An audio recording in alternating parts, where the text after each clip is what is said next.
എല്ലാവർക്കും നമസ്കാരം. കാര്യകാരണഭാവം എന്ന ഒരു വിഷയത്തെ ആസ്പദമാക്കിയിട്ട് അതുമായി ബന്ധപ്പെട്ട കുറേ കാര്യങ്ങൾ പറഞ്ഞു. ഇനിയും സത്യം പറഞ്ഞാൽ പലതും പറയാൻ ബാക്കിയുണ്ട്. എങ്കിലും ക്രമേണ നമുക്ക് പിന്നീട് ചിന്തിക്കാം.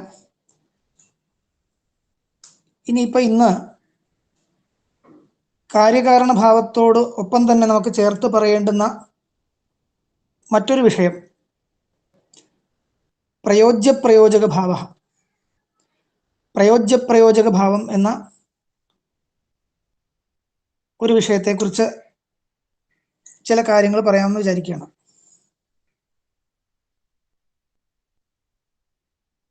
പ്രയോജകം, പ്രയോജ്യം, ഇങ്ങനെ രണ്ടെണ്ണം ശാസ്ത്രഗ്രന്ഥങ്ങളിൽ ധാരാളമായിട്ട്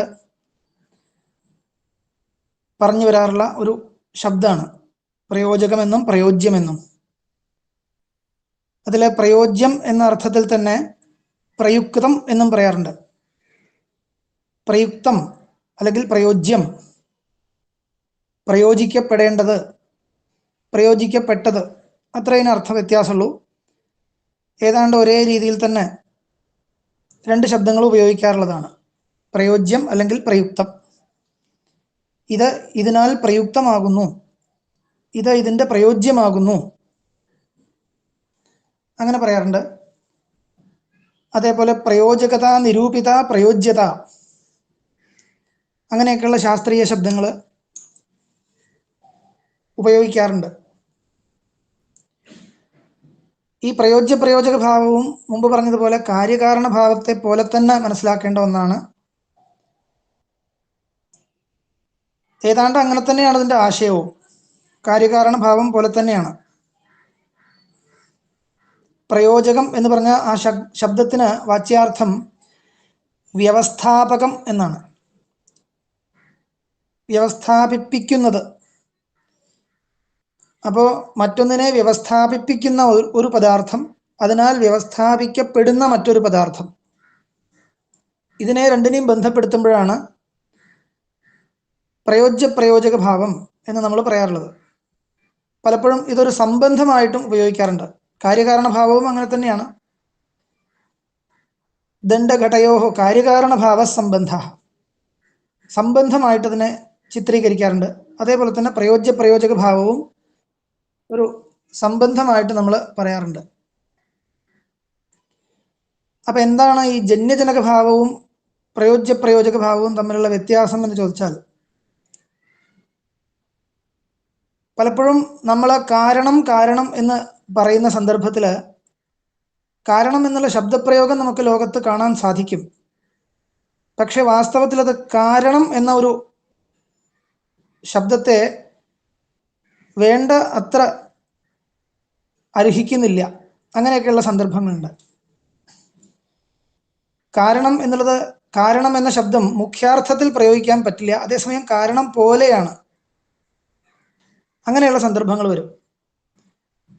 അപ്പോഴാണ് ഈ പ്രയോജകത്വം എന്ന ശബ്ദം ഉപയോഗിക്കാറുള്ളത്. അതായത് വാസ്തവത്തിൽ ജന്യജനകഭാവം ഇല്ല. കാര്യകാരണഭാവം നിരൂപിക്കാൻ വേണ്ട എല്ലാ സ്വരൂപവിശേഷങ്ങളും അവിടെ ഇല്ല. അങ്ങനത്തെ സന്ദർഭങ്ങളുണ്ട്.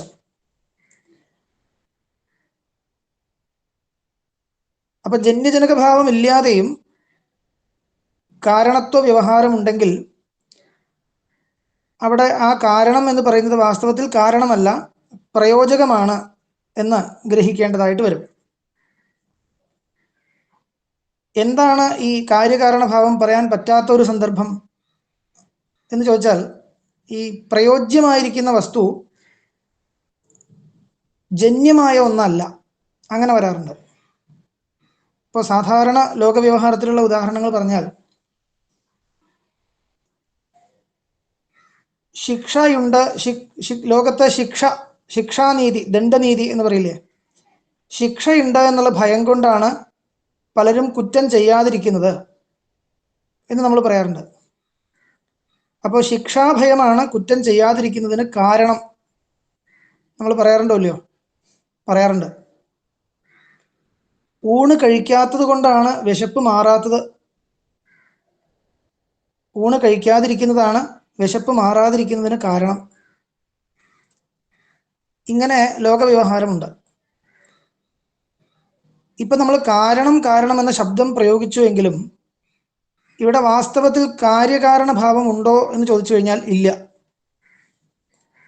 കാരണം ഊണ് കഴിക്കാത്തത് കൊണ്ടാണ് വിശപ്പ് മാറാത്തത് എന്ന് പറഞ്ഞില്ലേ. അപ്പോൾ ഇവിടെ രണ്ടെണ്ണമാണ് നമ്മൾ വ്യവഹരിക്കുന്ന രണ്ട് വസ്തുക്കളാണുള്ളത്. ഒന്ന് ഊണ് കഴിക്കാതിരിക്കൽ, മറ്റൊന്ന് വിശപ്പ് മാറാതിരിക്കൽ. ഇത് രണ്ടും ശാസ്ത്രത്തിൻ്റെ ദൃഷ്ടിയിൽ കൂടെ നമ്മൾ വീക്ഷിച്ചു കഴിഞ്ഞാൽ, അല്ലെങ്കിൽ ശാസ്ത്രം മുന്നോട്ട് വയ്ക്കുന്ന ആ ഒരു പദാർത്ഥബോധത്തിൻ്റെ വെളിച്ചത്തിൽ വേണം ഇതിനെയൊക്കെ നമ്മൾ കാണാൻ. അങ്ങനെ കാണുന്ന സമയത്ത് ഊണ് കഴിക്കാതിരിക്കൽ എന്ന് പറയുന്നത് ഒരു ഭാവപദാർത്ഥമല്ല, മറിച്ച് ഒരു അഭാവ പദാർത്ഥമാണ്. ഊണ് കഴിക്കാതിരിക്കൽ എന്ന് പറഞ്ഞാൽ അതൊരു അഭാവമാണ്. അതേപോലെ തന്നെ വിശപ്പ് മാറാതിരിക്കൽ എന്ന് പറയുന്നതും ഒരു അഭാവമാണ്. ഇപ്പോൾ ഈ രണ്ട് അഭാവങ്ങളും തമ്മിൽ നമുക്ക് കാര്യകാരണഭാവം പറയാൻ പറ്റില്ല. ഒരു അഭാവം മറ്റൊരു അഭാവത്തിൻ്റെ കാരണം എന്ന് പറയാൻ വയ്യ. അത് സാങ്കേതികമായിട്ട് തെറ്റാണ്. എന്താണ് അങ്ങനെ പറയാൻ കാരണം? സാങ്കേതികമായിട്ട് എന്തുകൊണ്ടാണ് തെറ്റ് എന്നാണെങ്കിൽ, ഈ അഭാവങ്ങൾക്ക് രണ്ടിനും ഉത്പത്തിയില്ല. ഈ അഭാവങ്ങൾ രണ്ടും ജന്യമായ ഒന്നല്ല. അതായത് ഊണ് കഴിക്കാതിരിക്കൽ എന്നിങ്ങനെ നമ്മൾ വ്യവഹരിക്കുന്ന ആ അഭാവത്തിൽ നിന്ന് വിശപ്പ് മാറാതിരിക്കൽ എന്ന് നമ്മൾ വ്യവഹരിക്കുന്ന അഭാവം ഉണ്ടാവുന്നു എന്ന് പറയാൻ വയ്യ. എങ്ങനെയാണോ മണ്ണിൽ നിന്ന് ഘടമുണ്ടാവുന്നു, തന്തുക്കളിൽ നിന്ന് പടമുണ്ടാവുന്നു എന്ന് പറയുന്നത്, അവിടെ രണ്ടും ഭാവപദാർത്ഥങ്ങളാണ്. അതേസമയം ഈ രണ്ട് അഭാവ പദാർത്ഥങ്ങളെ വെച്ച് നമ്മൾ വ്യവഹരിക്കുമ്പോൾ ഈ രണ്ട് അഭാവങ്ങളും ഉണ്ടാവുന്ന ഒന്നല്ല. അതായത് കാര്യം എന്ന് നമ്മൾ പറയേണ്ടുന്ന എന്തിനെയാണോ, ഇപ്പോൾ ഇവിടെ ഈ ഉദാഹരണം എടുത്തു കഴിഞ്ഞാൽ വിശപ്പ് മാറാതിരിക്കൽ ആണ് കാര്യം. പക്ഷെ വിശപ്പ് മാറാതിരിക്കുക എന്ന് പറഞ്ഞാൽ എന്താ അർത്ഥം? ക്ഷുന്നിവൃത്യഭാവ. ക്ഷുന്നിവൃത്യഭാവസ്തു ഭോജനാഭാവജന്യ എന്ന് പറയാൻ പറ്റില്ല. തിരിച്ചു പറയാൻ പറ്റും. ക്ഷുന്നിവൃത്തി ഭോജനജന്യ എന്ന് പറയാം. കാരണം വിശപ്പ് മാറൽ എന്ന് പറയുന്നത് ഊണ് കഴിക്കൽ എന്നതിൽ നിന്ന് ഉണ്ടാവുന്ന, ജനിക്കുന്ന ഒന്നാണ്. അങ്ങനെ പറയുന്നത് തെറ്റില്ല. പക്ഷെ മാറാതിരിക്കൽ എന്ന് പറയുന്നത് ആ വസ്തു, ആ പദാർത്ഥം, അത് ജനിക്കുന്ന ഒന്നല്ല. അതേപോലെ തന്നെ ആദ്യം പറഞ്ഞ ഉദാഹരണം നോക്കിയാൽ ശിക്ഷയുണ്ടെന്ന ഭയമാണ് കുറ്റം ചെയ്യാതിരിക്കാൻ കാരണം. ഇവിടെ കാരണമായിട്ട് പറയപ്പെടുന്ന ഭയം, ശിക്ഷയുണ്ട് എന്നുള്ള ഭയം, അത് അഭാവപദാർത്ഥമല്ല, ഭാവപദാർത്ഥം തന്നെയാണ്. ഭയം എന്നത് ഒരു ഭാവരൂപത്തിലുള്ള വികാരമാണ്. അതേസമയം കുറ്റം ചെയ്യാതിരിക്കൽ എന്ന് പറയുന്നത് അഭാവമാണ്. ഈ അഭാവം ജനിക്കുന്ന ഒന്നല്ല. അപ്പോൾ കുറ്റം ചെയ്യാതിരിക്കൽ എന്നുള്ള ആ അവസ്ഥയെ നമ്മൾ പരിപാലിച്ചു കൊണ്ടുപോവുകയാണ് ചെയ്യുന്നത്. എന്തുകൊണ്ട്? ഈ ശിക്ഷാഭയം കൊണ്ട്. എപ്പോൾ കുറ്റം ചെയ്യാൻ തോന്നൽ വരുന്നുവോ ഉടനെ ശിക്ഷ നേരിടേണ്ടി വരും എന്നുള്ള ഭയം ജനിക്കുന്നു. ആ കുറ്റം ചെയ്യാതെ നമ്മൾ പിന്മടങ്ങുന്നു എന്നാണല്ലോ അവിടെ വ്യാഖ്യാനിക്കേണ്ടത്. അപ്പോൾ അവിടെ ഒന്നും പോസിറ്റീവായിട്ടൊന്നും സംഭവിക്കുന്നില്ല. ഇതാണ് ഞാൻ പറഞ്ഞു വരുന്നത്. ഇത്തരം സന്ദർഭങ്ങളിലൊക്കെ ഇവ തമ്മിൽ കാര്യകാരണഭാവം ഉണ്ട് എന്ന് നമ്മൾ പറയുമ്പോഴും വാസ്തവത്തിൽ കാര്യകാരണഭാവമില്ല, മറിച്ച് പ്രയോജകഭാവം എന്ന് നമുക്ക് പറയാം. അപ്പം ശിക്ഷാഭയം കുറ്റം ചെയ്യാതിരിക്കൽ എന്നുള്ളതിനെ വ്യവസ്ഥാപിപ്പിക്കുന്നുണ്ട്. ജനിപ്പിക്കുന്നില്ലെങ്കിലും വ്യവസ്ഥാപിപ്പിക്കുന്നുണ്ട്. ആ കുറ്റം ചെയ്യാതിരിക്കൽ എന്ന അവസ്ഥ തുടർന്നു പോകുന്നതിന് ഉപയോഗപ്പെടുന്നുണ്ട് എന്നർത്ഥം. ആ അർത്ഥത്തിലാണ് നമ്മളതിനെ കാരണം എന്ന് വിളിക്കുന്നത്. വാസ്തവത്തിൽ അപ്പോൾ അത് കാരണം എന്ന് പറയാൻ പാടില്ല. അതിനെ കാരണം എന്ന് പറയുന്നുവെങ്കിലും മുഖ്യം കാരണത്വം തത്ര നാസ്തി എന്ന് പറയേണ്ടി വരും. മുഖ്യം കാരണത്വം അവിടെ ഇല്ല. പിന്നെന്താണുള്ളത്? പ്രയോജകത്വം എന്ന് പറയും. അപ്പോൾ ശിക്ഷാഭയം എന്ന് പറയുന്നത് പ്രയോജകമാണ്. കുറ്റം ചെയ്യാതിരിക്കൽ എന്നുള്ളത് പ്രയോജ്യമാണ്. അതേപോലെ ഊണ് കഴിക്കാതിരിക്കൽ എന്നുള്ളത് പ്രയോജകമാണ്. വിശപ്പ് മാറാതിരിക്കൽ എന്നുള്ളത് പ്രയോജ്യമാണ്. ഇങ്ങനെ ലോകവ്യവഹാരത്തിൽ നമ്മളതിനെ മനസ്സിലാക്കേണ്ടതുണ്ട്. വൈദികമായ ഉദാഹരണം നമ്മൾ പറയുകയാണെങ്കിൽ സന്ധ്യാവന്ദനം പ്രത്യവായ പരിഹാരകം എന്ന് പറയാറുണ്ട്. സന്ധ്യാവന്ദനം പ്രത്യവായ പരിഹാരത്തിന് കാരണമാണ് എന്ന്. ഇപ്പം ഇവിടെ ചിന്തിച്ചു കഴിഞ്ഞാൽ ഈ പ്രത്യവായ പരിഹാരം എന്ന് പറയുന്നത് ഒരു ഭാവപദാർത്ഥമല്ല. ഈ നിത്യകർമ്മമാകുന്ന സന്ധ്യാവന്ദനം ചെയ്യാതെ ഇരിക്കുന്ന സമയത്ത് ഉണ്ടാവേണ്ടിയിരുന്ന പ്രത്യവായം ചെയ്യുന്ന സമയത്ത് ഉടലെടുക്കുന്നില്ല, അത്രയേ ഉള്ളൂ. അപ്പോൾ ഇവിടെയും പ്രത്യവായ പരിഹാരം എന്ന് പറഞ്ഞു കഴിഞ്ഞാൽ ഉള്ള ഒരു പ്രത്യവായം നശിക്കലല്ല, ഉണ്ടാവേണ്ടിയിരുന്ന പ്രത്യവായം ഉണ്ടാവാതെ ഇരിക്കലാണ്. അപ്പോൾ ഉണ്ടായേക്കാവുന്ന ആ പ്രത്യവായം എന്ന് പറഞ്ഞാൽ പാപം, അത് അപ്പം നിത്യകർമ്മങ്ങളെ അങ്ങനെയാണല്ലോ പറയുക. അതുകൊണ്ടാണ് അതിന് നിത്യകർമ്മം എന്ന് പേരിട്ട് വിളിക്കുന്നത് തന്നെ. അതെന്തോ ആവട്ടെ, അങ്ങനെ ഒരു ശാസ്ത്രാഭിപ്രായം. അപ്പം അതിനെ വെച്ച് നോക്കുകയാണെങ്കിൽ ഈ പ്രത്യവായം ജനിക്കാതെ ഇരിക്കൽ എന്നുള്ള അവസ്ഥയെ പരിപാലിക്കുന്നതിന് വേണ്ടിയാണ് ഈ നിത്യകർമ്മം ഉപയോഗിക്കപ്പെടുന്നത് എന്നൊരു മതം. അതിനെ വെച്ച് ഞാൻ ഉദാഹരണം പറയാമെന്ന് മാത്രമേ ഉള്ളൂ. ഇതിന് ഒരു ഭാഷയും കൂടി പറയും. പ്രാഗഭാവ പരിപാലന ന്യായേന കാരണത്വ വ്യവഹാര എന്ന് പറയും. പ്രാഗഭാവ പരിപാലന ന്യായേന കാരണത്വ വ്യവഹാരാത് എന്നൊക്കെ ശാസ്ത്രഗ്രന്ഥങ്ങളിൽ എഴുതി കാണാം.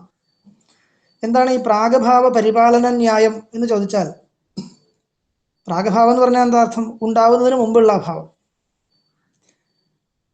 ഉണ്ടാവുന്നതിന് മുമ്പുള്ള ആ അഭാവത്തെ പരിപാലിച്ചു കൊണ്ടുപോകുന്നതിന് വേണ്ടിയാണ് ചില കാര്യങ്ങൾ നമ്മൾ ലോകത്ത് ചെയ്യുന്നത് എന്നർത്ഥം. അതിന് ഉദാഹരണമായിട്ടാണ് ഈ നിത്യകർമ്മങ്ങളെ ഇപ്പോൾ കാണിച്ചത്. ഞാൻ പറഞ്ഞ ലൗകിക ഉദാഹരണവും ഇതിന് പാകാണ്. ശിക്ഷയുണ്ടെന്ന ഭയം കുറ്റം ചെയ്യാതിരിക്കാൻ കാരണം എന്ന് പറഞ്ഞാൽ എന്താ അർത്ഥം? കുറ്റം ചെയ്യൽ എന്ന് പറയുന്ന ആ ഒരു ക്രിയ ഉണ്ടാവുന്നതിന് മുമ്പുള്ള അതിൻ്റെ പ്രാഗഭാവത്തെ പരിപാലിക്കാൻ വേണ്ടിയാണ് ഈ ഭയം നിലനിർത്തുന്നത്. അപ്പോൾ ഭയം നിലനിൽക്കുന്നിടത്തോളം, അല്ലാതെ ഈ ഭയപ്പെട്ട് മാത്രം കുറ്റം ചെയ്യാതിരിക്കണം എന്നല്ല പറയുന്നത്. പക്ഷേ ഭൂരിപക്ഷം ജനങ്ങളും അങ്ങനെയാണല്ലോ. മധ്യമവർഗം അങ്ങനെയാണ്. ഉത്തമവർഗം കുറ്റം ചെയ്യാതിരിക്കുന്നത് ശാസ്ത്രത്തിലുള്ള സ്ഥിതപ്രജ്ഞത കൊണ്ടാണ്, മറ്റൊരാളെ പേടിച്ചിട്ടല്ല. പക്ഷേ മധ്യമവർഗം കുറ്റം ചെയ്യാതിരിക്കുന്നത് മറ്റൊരാളെ പേടിച്ചിട്ട് തന്നെയാണ്. അപ്പോൾ അതിനെ എടുത്താൽ മതി. ഇപ്പോൾ ഉദാഹരണമായിട്ട് പറയാല്ലേ വേണ്ടു. അപ്പോൾ ഈ കുറ്റം ചെയ്യൽ എന്നുള്ള അതിൻ്റെ പ്രാഗഭാവം, അതിനെ പരിപാലിക്കുക എന്നുള്ളതിന് വേണ്ടിയാണ് ശിക്ഷാ നടപടികൾ സമൂഹത്തിൽ വെച്ചിരിക്കുന്നത്. ഇതിനാണ് പ്രാഗഭാവ പരിപാലന ന്യായം എന്ന് പറയാം. ചുരുക്കി പറഞ്ഞാൽ സ്ഥിതിഹേതു എന്നുള്ള നിലയ്ക്കാണ് ഇവിടെ കാരണത്വം എന്ന് പറയുന്നത്. സ്ഥിതിഹേതു എന്ന് പറഞ്ഞാൽ എന്താ അർത്ഥം? രാജ്യസ്യ സ്ഥിതിഹേതു, രാജ്യം പരിപാലയതി എന്ന് പറഞ്ഞാൽ എന്താ അർത്ഥം? ഒന്നും അവിടെ പുതുതായിട്ട് ഉണ്ടാക്കുക എന്നുള്ളതല്ല, അതിനെ കൊണ്ടു നടക്കുക എന്ന് പറയില്ലേ. ഇവിടെയൊക്കെ ഈ അത്യന്താഭാവം എന്ന് പറയുന്നത് ഞാൻ നേരത്തെ പറഞ്ഞ രണ്ട് ഉദാഹരണങ്ങൾ നോക്കിക്കഴിഞ്ഞാൽ അതിൽ രണ്ടും അത്യന്താഭാവങ്ങളാണ്. ഊണ് കഴിക്കാത്തത് കൊണ്ടാണ് വിശപ്പ് മാറാത്തതെന്ന് പറഞ്ഞു കഴിഞ്ഞാൽ രണ്ടും, ഊണ് കഴിക്കായ്മ എന്നുള്ളത് ഒരു അത്യന്താഭാവമാണ്, വിശപ്പ് മാറായിക എന്നുള്ളതും ഒരു അത്യന്താഭാവമാണ്. 4 അഭാവങ്ങളുടെ കൂട്ടത്തിൽ അത്യന്താഭാവത്തിൽ അതിനെ പെടുത്തേണ്ടി വരും. ഈ അത്യന്താഭാവം എന്ന് പറയുന്നത് പലരും തെറ്റിദ്ധരിച്ചിരിക്കുന്ന ആ വാക്ക് അത്യന്തമായ അഭാവം, അങ്ങനെ ഒരു ആ വാക്കിൽ നിന്ന് ചിലർ അർത്ഥം എടുത്തിട്ട് ആവശ്യമില്ലാത്ത ചില ശാസ്ത്രത്തിൽ ഉദ്ദേശിക്കാത്ത ചില തെറ്റിദ്ധാരണകൾ കൊണ്ട് നടക്കുന്നുണ്ട്. ഇപ്പോൾ ശശവിഷാണം ഇല്ല, ശശവിഷാണം നാസ്തി എന്നുള്ള ഇങ്ങനെയുള്ള അഭാവങ്ങളെയാണ്. എവിടെയില്ല, അത്യന്തം തന്നെ അതില്ല, അതുകൊണ്ടാണ് അതിന് അത്യന്താഭാവം എന്ന് പറയുന്നത് എന്ന് ചിലർ വ്യാഖ്യാനിച്ച് കാണാറുണ്ട്. വ്യാഖ്യാനിക്കുക എന്ന് പറഞ്ഞ പുസ്തകങ്ങളിലല്ല, അങ്ങനെ ചിലർ പറയുന്നത് കേട്ടിട്ടുണ്ട്. അത് ശരിയല്ല. ശശവിഷാണം നാസ്തി എന്നൊരു അഭാവം ശാസ്ത്രത്തിൽ സ്വീകരിക്കുന്നതേ ഇല്ല. കാരണം അഭാവം പറയണമെങ്കിൽ അതിൻ്റെ പ്രതിയോഗിക്ക് പ്രസിദ്ധി വേണം. ശശവിഷാണം എന്നൊരു വസ്തുവിന് പ്രസിദ്ധി ഉണ്ടെങ്കിൽ മാത്രമേ അതിൻ്റെ അഭാവത്തെ പറയാൻ സാധിക്കുള്ളൂ. അതുകൊണ്ട് ശശവിഷാണം നാസ്തി എന്നിങ്ങനെ പറയപ്പെടുന്ന അഭാവം ശശവിഷാണാഭാവമേ അല്ല, മറിച്ച് ശശേ വിഷാണം നാസ്തി ഇത്യർത്ഥ. അഥവാ വിഷാണസ്യ ശശസംബന്ധോ നാസ്തി ഇത്യർത്ഥ. അങ്ങനെയൊക്കെ അതിനെ ഇൻ്റർപ്രറ്റ് ചെയ്യേണ്ടി വരും. അപ്പോൾ ഈ അത്തരം അത്യന്താഭാവം എന്നുള്ള ശബ്ദം കേട്ടിട്ട് ആരും അതിൽ സമ്മോഹിക്കരുത്. അത്യന്താഭാവം എന്ന് പറഞ്ഞാൽ എന്തേ ഉദ്ദേശിക്കുന്നുള്ളൂ? നാസ്തി എന്നുള്ള പ്രതീതിക്ക് വിഷയമായിട്ടുള്ളതൊക്കെ അത്യന്താഭാവമാണ്, അത്രയേ ഉള്ളൂ. ഇപ്പോൾ വായു രൂപം നാസ്തി, വായുവിൽ രൂപമില്ല, വായുവിൽ വർണ്ണമില്ല എന്ന് പറഞ്ഞു കഴിഞ്ഞാൽ വായുവിൽ ഒരിക്കലും വർണ്ണമില്ല, അതൊരു അത്യന്താഭാവമാണ്. പക്ഷെ ഒരിക്കലും ഇല്ലെങ്കിൽ മാത്രമേ അത് അത്യന്താഭാവം ആവുള്ളൂ എന്നൊരു നിയമമില്ല. ഭൂതലേ ഘടോ നാസ്തി എന്ന് പറയുന്നതും അത്യന്താഭാവമാണ്. ഭൂതലത്തിൽ ഘടമില്ല എന്ന് പറഞ്ഞാൽ ഘടം കൊണ്ടുവന്നു കഴിഞ്ഞാൽ അപ്പോൾ ഘടമുണ്ട്, വീണ്ടും എടുത്തു കൊണ്ടുപോയി കഴിഞ്ഞാൽ ഘടമില്ല. ഇപ്പം ഇങ്ങനെ വരുമ്പോൾ ഈ അത്യന്താഭാവം അവിടെ സ്ഥിരമാണോ അല്ലയോ എന്നൊരു ചോദ്യം വരാം. അതിനെക്കുറിച്ച് ഞാൻ പിന്നീട് അഭാവത്തെക്കുറിച്ച് വിസ്തരിച്ച് പറയുമ്പോൾ അത് ശരിയാക്കാം. ഇപ്പോൾ ചുരുക്കത്തിൽ നൈയായിക സിദ്ധാന്തം അറിഞ്ഞാൽ മതി. അത്യന്താഭാവം എന്ന് പറയുന്ന അഭാവം സ്ഥിരമാണ്, അതിന് ഉത്പത്തി നാശങ്ങൾ അംഗീകരിക്കുന്നില്ല. അപ്പോൾ ഒരു ഭൂതലത്തിൽ ഘടം കൊണ്ടുവന്നു കഴിഞ്ഞാൽ അപ്പോൾ അത്യന്താഭാവം നശിച്ചില്ലേ എന്ന് ചോദിച്ചു കഴിഞ്ഞാൽ നശിച്ചില്ല. അത്യന്താഭാവം നശിച്ചു എന്ന് പറയേണ്ട കാര്യമില്ല, അത്യന്താഭാവത്തിൻ്റെ ഭൂതലവുമായിട്ടുള്ള സംസർഗം നശിച്ചു. അങ്ങനെയാണ് അതിനെ ചിത്രീകരിക്കാറുള്ളത്. അതിനെക്കുറിച്ച് ഞാൻ പിന്നീട് പറയാം. അപ്പം എന്തായാലും ഇപ്പോൾ അതിലേക്ക് കടന്നു കഴിഞ്ഞാൽ ആ വിഷയം വിസ്തരിച്ച് പറയേണ്ടി വരും. ഇപ്പോൾ ഇവിടെ മനസ്സിലാക്കേണ്ടത് അത്യന്താഭാവം എന്ന് പറയുന്നതിന് ആ ശബ്ദത്തിൻ്റെ യഥാശ്രുതാർത്ഥം എടുത്തിട്ട് ആരും ബുദ്ധിമുട്ടേണ്ടതില്ല. നാസ്തി എന്നിങ്ങനെ പ്രതീതിക്ക് വിഷയമായിരിക്കുന്ന എല്ലാ അഭാവങ്ങളും അത്യന്താഭാവങ്ങളാണ്. ഭൂതലേ ഘടോ നാസ്തി എന്ന് പറയുന്നത് അത്യന്താഭാവമാണ്. അത് നിത്യമായിട്ടാണ് അംഗീകരിക്കപ്പെട്ടിരിക്കുന്നത്. ഈ രണ്ട് ആശയങ്ങൾ ഉള്ളിൽ വെച്ചാൽ മതി. അത് ഉള്ളിൽ വെക്കേണ്ട ആവശ്യം ഇവിടെ ഉണ്ട്. കാരണം ഈ അത്യന്താഭാവം നിത്യമായതുകൊണ്ടാണ് ജന്യജനകഭാവം പറയാൻ പറ്റില്ല എന്ന് ഞാൻ പറഞ്ഞത്. ഊണ് കഴിക്കാത്തത് കൊണ്ടാണ് വിശപ്പ് മാറാത്തത് എന്ന് പറയുന്ന സ്ഥലത്ത് വിശപ്പ് മാറായ്മ എന്ന് പറയുന്നത് ഒരു അത്യന്താഭാവമാണല്ലോ. അത് ഊണ് കഴിക്കായ്മ എന്ന് പറയപ്പെടുന്ന അത്യന്താഭാവത്തിൽ നിന്ന് ജനിക്കുന്ന മറ്റൊരഭാവമല്ല എന്ന് ഞാൻ മുമ്പ് തന്നെ പറഞ്ഞു. എന്തുകൊണ്ട് അല്ല? അതാണ് ഞാൻ പറഞ്ഞത്. ഇപ്പോൾ അത്യന്താഭാവത്തിനെ നിത്യമായിട്ടാണ് അംഗീകരിക്കുന്നത്. 4 ഭാവങ്ങളിൽ അത്യന്താഭാവവും അന്യോന്യാഭാവവും നിത്യങ്ങളാണ്. പ്രധ്വംസാഭാവം എന്ന് പറയുന്നതിന് ഉത്പത്തി ഉണ്ട്, അതേസമയം നാശമില്ല. പ്രാഗഭാവം എന്ന് പറയുന്നതിന് ഉത്പത്തി ഇല്ല, അതേസമയം നാശമുണ്ട്. നിത്യം എന്ന് നമ്മൾ പറയുന്നത് ഉത്പത്തിയും നാശവും ഇല്ലാത്തതിനെയാണ്. അപ്പോൾ ആ നിലയ്ക്ക് 4 അഭാവങ്ങളിൽ അന്യോന്യാഭാവവും അത്യന്താഭാവവും നിത്യമായ അഭാവങ്ങളായിട്ടാണ് പൊതുവെ കണക്കാക്കപ്പെടുന്നത് ന്യായാദി ശാസ്ത്രങ്ങളിൽ. ചെറിയ അഭിപ്രായ വ്യത്യാസങ്ങളുണ്ട്, അതിനെക്കുറിച്ച് പിന്നീട് പറയാം. ഇപ്പോൾ നമ്മളുടെ പ്രകൃത വിഷയത്തിലേക്ക് വന്നു കഴിഞ്ഞാൽ ഇത്തരം സന്ദർഭങ്ങളിലൊക്കെ എവിടെയാണോ ജന്യജനകഭാവം പൂർണ്ണമായിട്ട് അതിൻ്റെ ശരിയായ അർത്ഥത്തിൽ പറയാൻ പറ്റാത്തത്, അതേസമയം കാരണം എന്നിങ്ങനെ വ്യവഹാരവും ഉണ്ട് ലോകത്തിൽ, അവിടെയാണ് നമ്മൾ ഈ പ്രയോജ്യപ്രയോജക ഭാവം എന്നുള്ള സംജ്ഞയെ ഉപയോഗിക്കേണ്ടത്. ഇത് ഉപയോഗിക്കേണ്ടുന്ന പല സന്ദർഭങ്ങളും നമ്മുടെ മുമ്പിൽ വരും. ഇതിന് മറ്റൊരു പേരും കൂടി ഞാൻ ശാസ്ത്രത്തിൽ പറയാറുള്ളൊരു പേര് യോഗക്ഷേമ സാധാരണ കാരണത എന്ന് പറയും.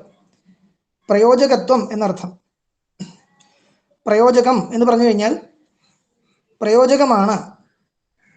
പ്രയോജകവും കാരണം എന്നുള്ള ശബ്ദം കൊണ്ട് പറയാറുണ്ട് എന്ന് പറഞ്ഞു. പക്ഷേ ഈ കാരണത്വം എന്ത് തരം കാരണമത്വമാണ്? യോഗക്ഷേമ സാധാരണ കാരണത്വം എന്ന് പറയും. അതൊരു സാങ്കേതിക സംജ്ഞയാണ്. എങ്ങനെയാണ് ഈ സാങ്കേതിക സംജ്ഞ വന്നതെന്ന് ഞാൻ കാണിക്കാം. വന്നതിന് മറ്റൊന്നുമല്ല, കാരണം യോഗ ക്ഷേമ ഇങ്ങനെ 2 വാക്ക് തേഷാം നിത്യാഭിയുക്താനാം യോഗക്ഷേമം വഹാമ്യഹം എന്നൊക്കെ മറ്റൊരർത്ഥത്തിലും പ്രയോഗിക്കാറുള്ളതാണ്. പക്ഷേ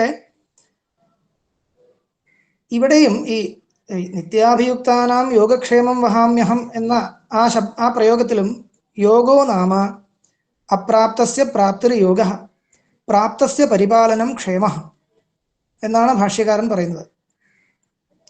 അപ്പോൾ അപ്രാപ്തസ്യ പ്രാപ്തി, അതായത് ഉത്പത്തി എന്ന അർത്ഥത്തിലാണ് യോഗ ശബ്ദം പ്രയോഗിക്കുന്നത്. ആ യോഗ ശബ്ദത്തിൻ്റെ ഒരു ഉപയോഗം അങ്ങനെയാണ്. അതേസമയം ക്ഷേമം എന്ന് പറഞ്ഞു കഴിഞ്ഞാൽ പുതുതായിട്ടുള്ള ഉത്പത്തിയല്ല, ഉള്ളതിൻ്റെ തന്നെ പരിപാലനം എന്ന അർത്ഥത്തിലാണ് ക്ഷേമം എന്ന് പറയുന്നത്.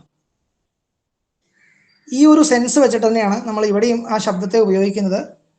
യോഗക്ഷേമ സാധാരണ കാരണത എന്ന് പറഞ്ഞു കഴിഞ്ഞാൽ പ്രയോജകത എന്നർത്ഥം. കാരണം ഉണ്ടാക്കണം എന്നുള്ള നിർബന്ധമില്ല, ഉള്ളതിനെ പരിപാലിച്ചാലും മതി.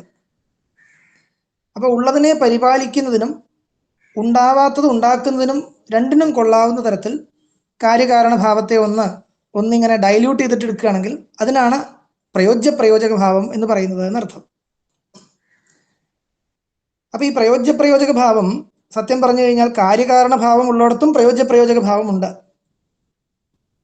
മുഖ്യമായ കാര്യകാരണഭാവം ഉള്ളിടത്തും, മുഖ്യമായ കാര്യകാരണഭാവം എന്ന് പറഞ്ഞാൽ വാസ്തവത്തിൽ ജന്യജനകഭാവം, ഒന്നിൽ നിന്ന് മറ്റൊന്ന് ഉണ്ടാവുന്നു എന്നുള്ള സന്ദർഭങ്ങൾ, അത്തരം സന്ദർഭങ്ങളിലും ഈ യോഗക്ഷേമ സാധാരണ കാരണത്വം നമുക്ക് പറയാം.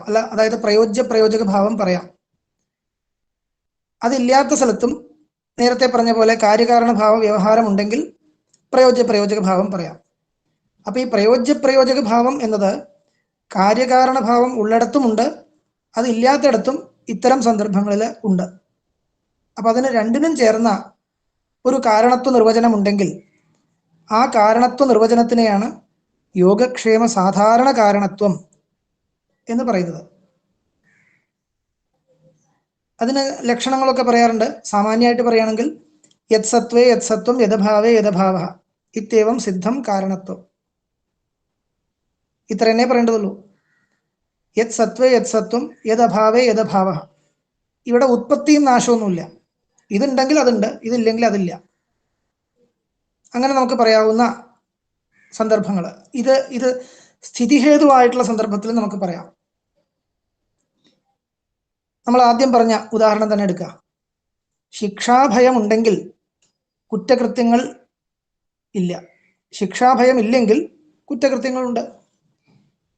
അപ്പൊ ഈ ശിക്ഷാഭയം ഉണ്ടെങ്കിൽ കുറ്റകൃത്യങ്ങൾ ഇല്ല എന്ന് പറഞ്ഞു കഴിഞ്ഞാൽ ശിക്ഷാഭയത്തിൽ നിന്ന് കുറ്റകൃത്യാഭാവം എന്ന് പറയുന്നത് ജനിക്കുന്നില്ല, അത് ജനിക്കുന്ന ഒന്നല്ല, അതേസമയം പരിപാലിക്കപ്പെടുന്ന ഒന്നാണ്. അപ്പൊ സാധാരണ നിലയ്ക്ക് യത് സത്വേ യത് സത്വം യഥഭാവേ യഥഭാവ എന്നിങ്ങനെ മാത്രം പറഞ്ഞു കഴിഞ്ഞാൽ അത് അതിൻ്റെ ഒരു ഡൈല്യൂട്ടഡ് ഫോമാണ്. ആ നിലയ്ക്ക് നോക്കിക്കഴിഞ്ഞാൽ ഈ ജന്യജനകഭാവം മുഖ്യമായിട്ടില്ലെങ്കിലും നമുക്കിത് പറയാൻ സാധിക്കും. അവിടെയാണ് പ്രയോജക ഭാവം എന്ന് പറയുന്നത്. പല സന്ദർഭങ്ങളിലും ഇതിൻ്റെ പ്രയോഗങ്ങൾ വരുന്നുണ്ട്. അതിൻ്റെ സന്ദർഭങ്ങൾ ഞാൻ ചിലതൊക്കെ കാണിക്കാം.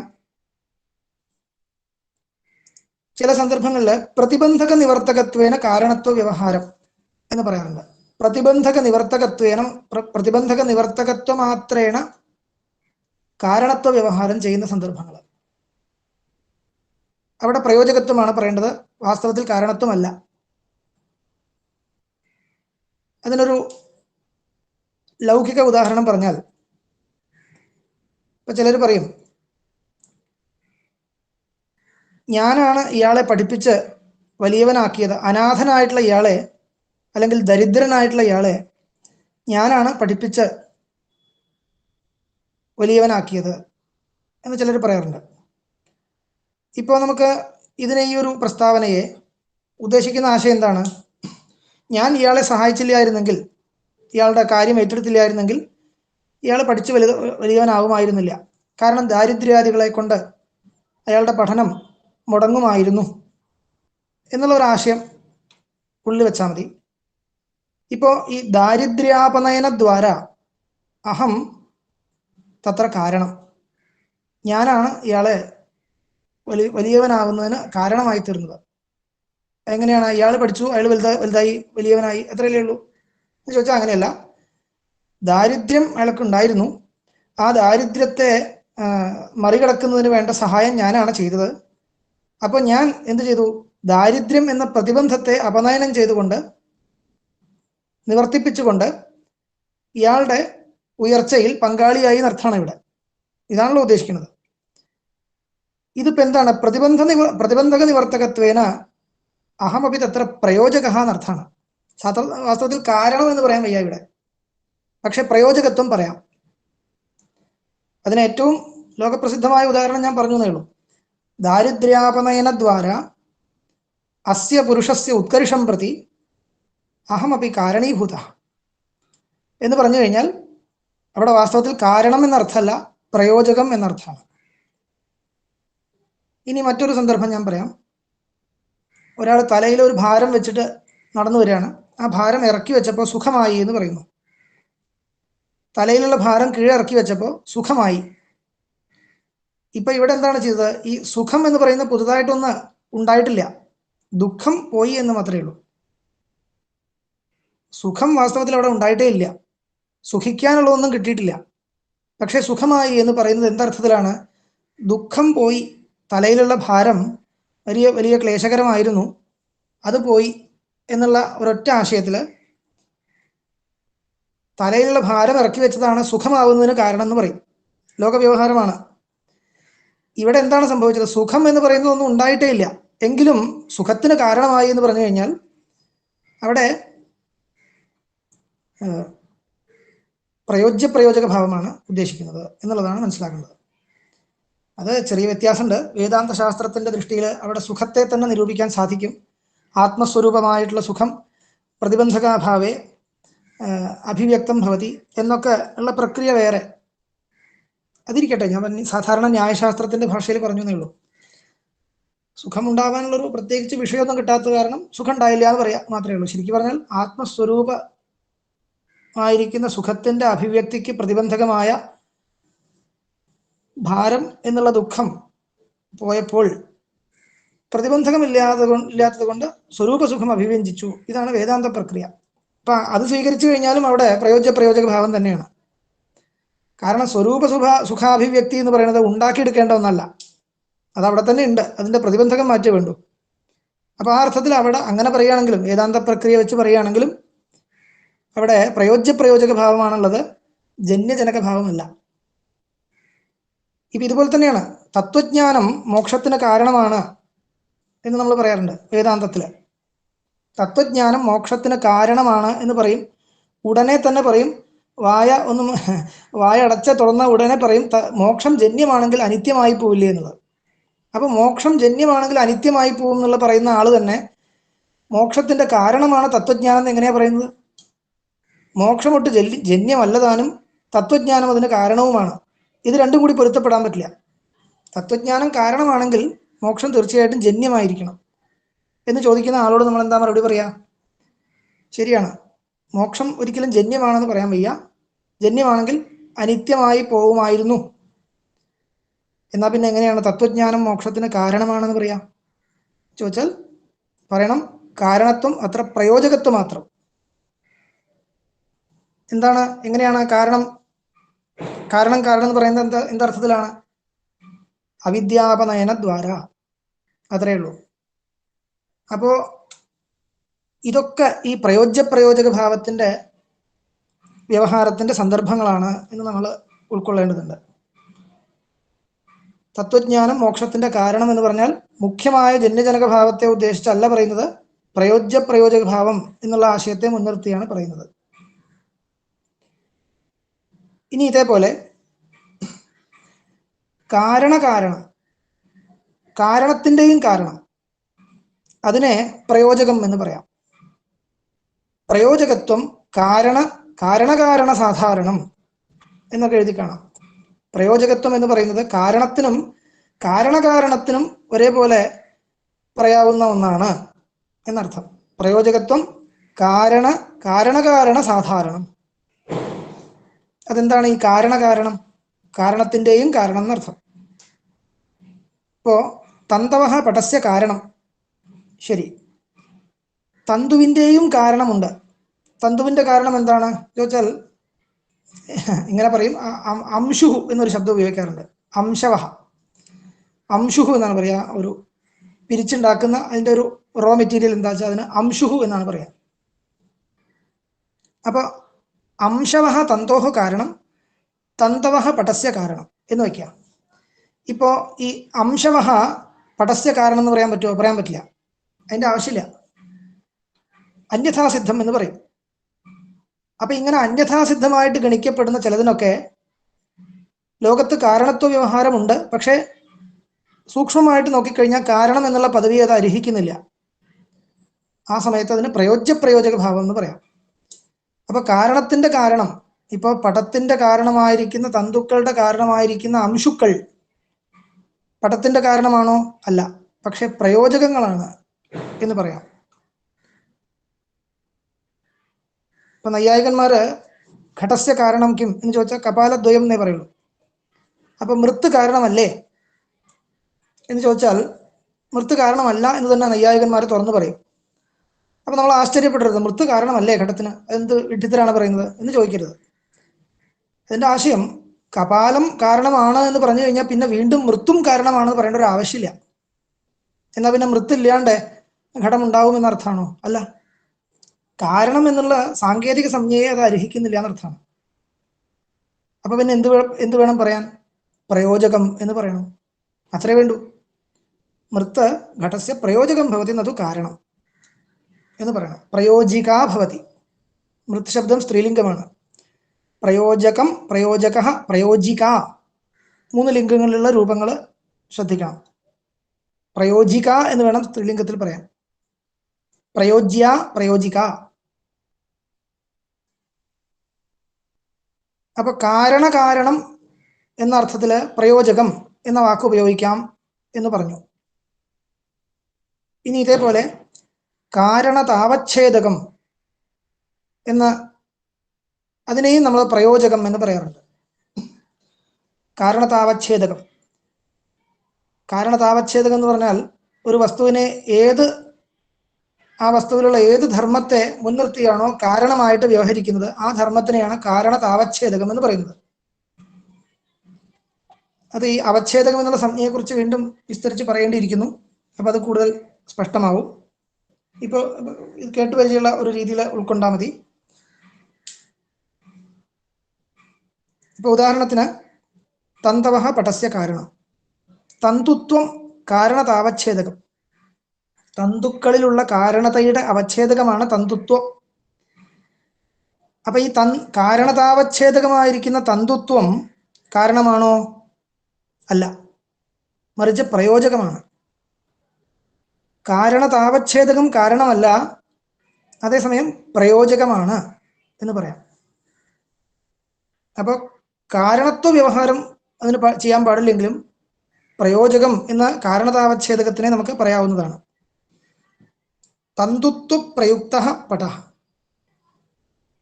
എങ്ങനെയാ പറയാ? തന്തുത്വ പ്രയുക്ത, തന്തുത്വത്താൽ പ്രയുക്തമാണ്. തന്തുത്വ പ്രയോജ്യം പടത്വം എന്നൊക്കെ പറയാം. എന്നിങ്ങനെയുള്ള വ്യവഹാരങ്ങൾ നമുക്ക് കാണാൻ സാധിക്കും. ഇനി അനാദികളായിരിക്കുന്ന രണ്ടെണ്ണങ്ങൾക്ക് തമ്മിൽ പ്രയോജക ഭാവം പറയാവുന്നതാണ്. ഒരിക്കലും കാര്യകാരണഭാവം പറയാൻ സാധിക്കില്ല. അതേസമയം പ്രയോജക ഭാവം ധൈര്യമായിട്ട് പറയാം. അനാദികളാണെങ്കിൽ പോലും ഒന്നിനെ അപേക്ഷിച്ചാണ് മറ്റൊന്ന് നിലകൊള്ളുന്നത് എന്നുള്ള ഒരു അവസ്ഥ നമുക്ക് ചിത്രീകരിക്കണമെങ്കിൽ അവിടെ ഒരിക്കലും കാര്യകാരണഭാവം പറഞ്ഞുകൂടാ. അതേസമയം പ്രയോജക ഭാവം പറയണം.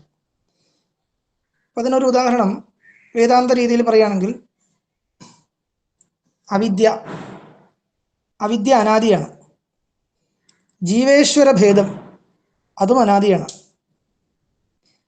ഇവിടെ അനാദിയായിരിക്കുന്ന ജീവേശ്വര ഭേദത്തിന് അവിദ്യ പ്രയോജികയാണ് എന്ന് പറയണം, കാരണമാണെന്ന് പറയരുത്. അതേസമയം നമ്മൾ സാധാരണമായിട്ട് ഒരു ശാസ്ത്രീയ ഭാഷയിലല്ലാതെ സാധാരണ രീതിയിൽ പറയുമ്പോൾ അവിദ്യ കൊണ്ടാണ് ജീവേശ്വര ഭേദം ഉണ്ടാവുന്നത് എന്ന് നമ്മൾ പറഞ്ഞു പോവും. പക്ഷെ ഉള്ളിൽ ആലോചിക്കണം, ഇത് കാര്യകാരണഭാവമല്ല, മറിച്ച് പ്രയോജക ഭാവമാണ്. ഒന്ന് മറ്റൊന്നും ജനിക്കുന്നതല്ല, രണ്ടും അനാദിയാണ്. അതുകൊണ്ട് അവിദ്യ ജീവേശ്വര ഭേദത്തിന്റെ പ്രയോജികയാണ്. അവിദ്യ പ്രയുക്ത ജീവേശ്വര ഭേദ, ജീവേശ്വര ഭേദ പ്രയോജിക അവിദ്യ പ്രയോജിക, ജീവേശ്വര ഭേദ പ്രയുക്ത അല്ലെങ്കിൽ പ്രയോജ്യ എന്നിങ്ങനെ വ്യവഹരിക്കണം. ഇനി നൈയായികാദികളുടെ ഭാഗത്തിനൊരു ഉദാഹരണം പറയുകയാണെങ്കിൽ ധാരാളം പറയാം. അപ്പോൾ രണ്ട് അനാദിയായിട്ടുള്ള രണ്ടെണ്ണത്തിന് എടുക്കുക. ആത്മാവ് അനാദിയാണ്, നൈയായികന്മാർക്കും അനാദിയാണ്. ആത്മാവിലുള്ള ആത്മത്വം എന്താണ്? ഈ ആത്മത്വം എന്ന് ചോദിച്ചാൽ ഒരു ജാതി, എല്ലാ ആത്മാവിലുമുള്ള ഒരു ജാതിയാണ് ആത്മത്വം എന്ന് നൈയായികന്മാർ പറയും. ഇപ്പൊ ഈ രണ്ടെണ്ണത്തിന് എടുക്കുക, ആത്മാവ്, ആത്മത്വം. ആത്മാവും നിത്യം അനാദിയാണ്, ആത്മത്വവും അനാദിയാണ്. ആത്മത്വം ജാതിയാണ്, ജാതി ജനിക്കുന്ന ഒന്നല്ല. അപ്പൊ ഇത് രണ്ടും അനാദിയാണ്. അതേസമയം ആത്മാവില്ലാതെ ആത്മത്വമില്ല, ആത്മത്വമില്ലാതെ ആത്മാവുമില്ല. അതാണ് ശ്രദ്ധിക്കേണ്ടത്. അപ്പോൾ ഈ ആത്മത്വം ആത്മപ്രയുക്തം എന്ന് പറയാം. ആത്മത്വപ്രയുക്തം പ്രയുക്ത പ്രയോജക ആത്മാ, തിരിച്ചങ്ങോട്ടും ഇങ്ങോട്ടും പറയാം. അങ്ങനെയുള്ള അനാദി പദാർത്ഥങ്ങൾക്ക് പരസ്പരം ഒന്നിനെ അപേക്ഷിച്ചാണ് മറ്റൊന്ന് നിൽക്കുന്നത് എങ്കിൽ അവിടെയും പ്രയോജക ഭാവം പറയാറുണ്ട്.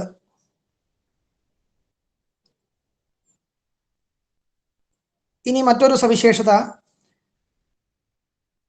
സമാനകാലീനയോരപി പ്രയോജക ഭാവ അസ്തി. അനാദിഭൂതയോരപ്പി അസ്തി എന്ന് പറഞ്ഞു കഴിഞ്ഞാൽ പിന്നെ ഇത് പ്രത്യേകിച്ച് പറയേണ്ടതില്ല, എങ്കിലും പറയാന്ന് മാത്രം.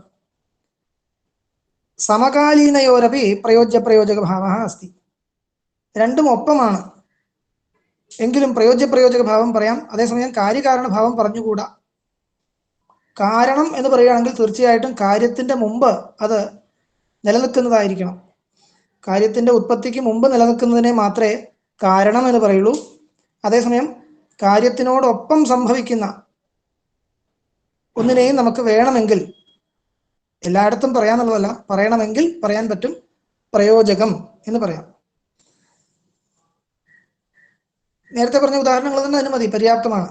ഇപ്പൊ ഊണ് കഴിക്കായികയും വിശപ്പ് മാറായികയും രണ്ടും ഉണ്ടല്ലോ, ഇത് രണ്ടും സമകാലികങ്ങളാണ്. ഊണ് കഴിക്കാതിരിക്കുന്നിടത്തോളം വിശപ്പ് മാറാതിരിക്കുന്ന അവസ്ഥയുണ്ട്. ഇതിന് രണ്ടിനും സമകാലികത്വമുണ്ട്. അതായത് വിശപ്പ് മാറാതിരിക്കുന്നതിന് മുമ്പ് ഊണ് കഴിക്കാതിരിക്കുക എന്നുള്ള അവസ്ഥ അങ്ങനെയല്ല. രണ്ട് അഭാവങ്ങളും ഒപ്പം നിലനിൽക്കുന്ന രണ്ടെണ്ണങ്ങളാണ്. അവയ്ക്ക് ഈ പ്രയോജക ഭാവം പറയാം.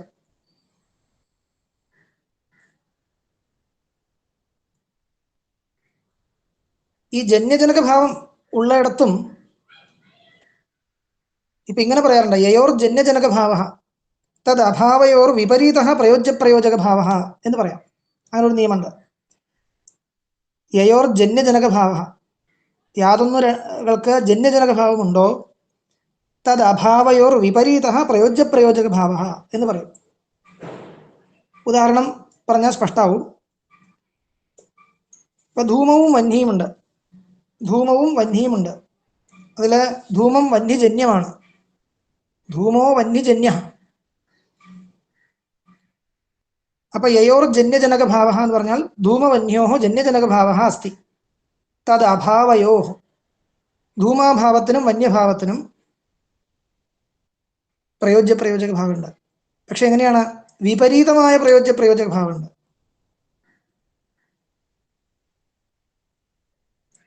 വന്ഹി ധൂമത്തിന്റെ ജനകമാണ്, അതേസമയം വന്യഭാവം ധൂമാഭാവത്തിന്റെ പ്രയോജകമാണ്. വന്യഭാവം ധൂമാഭാവത്തിന്റെ പ്രയോജകമാണ്.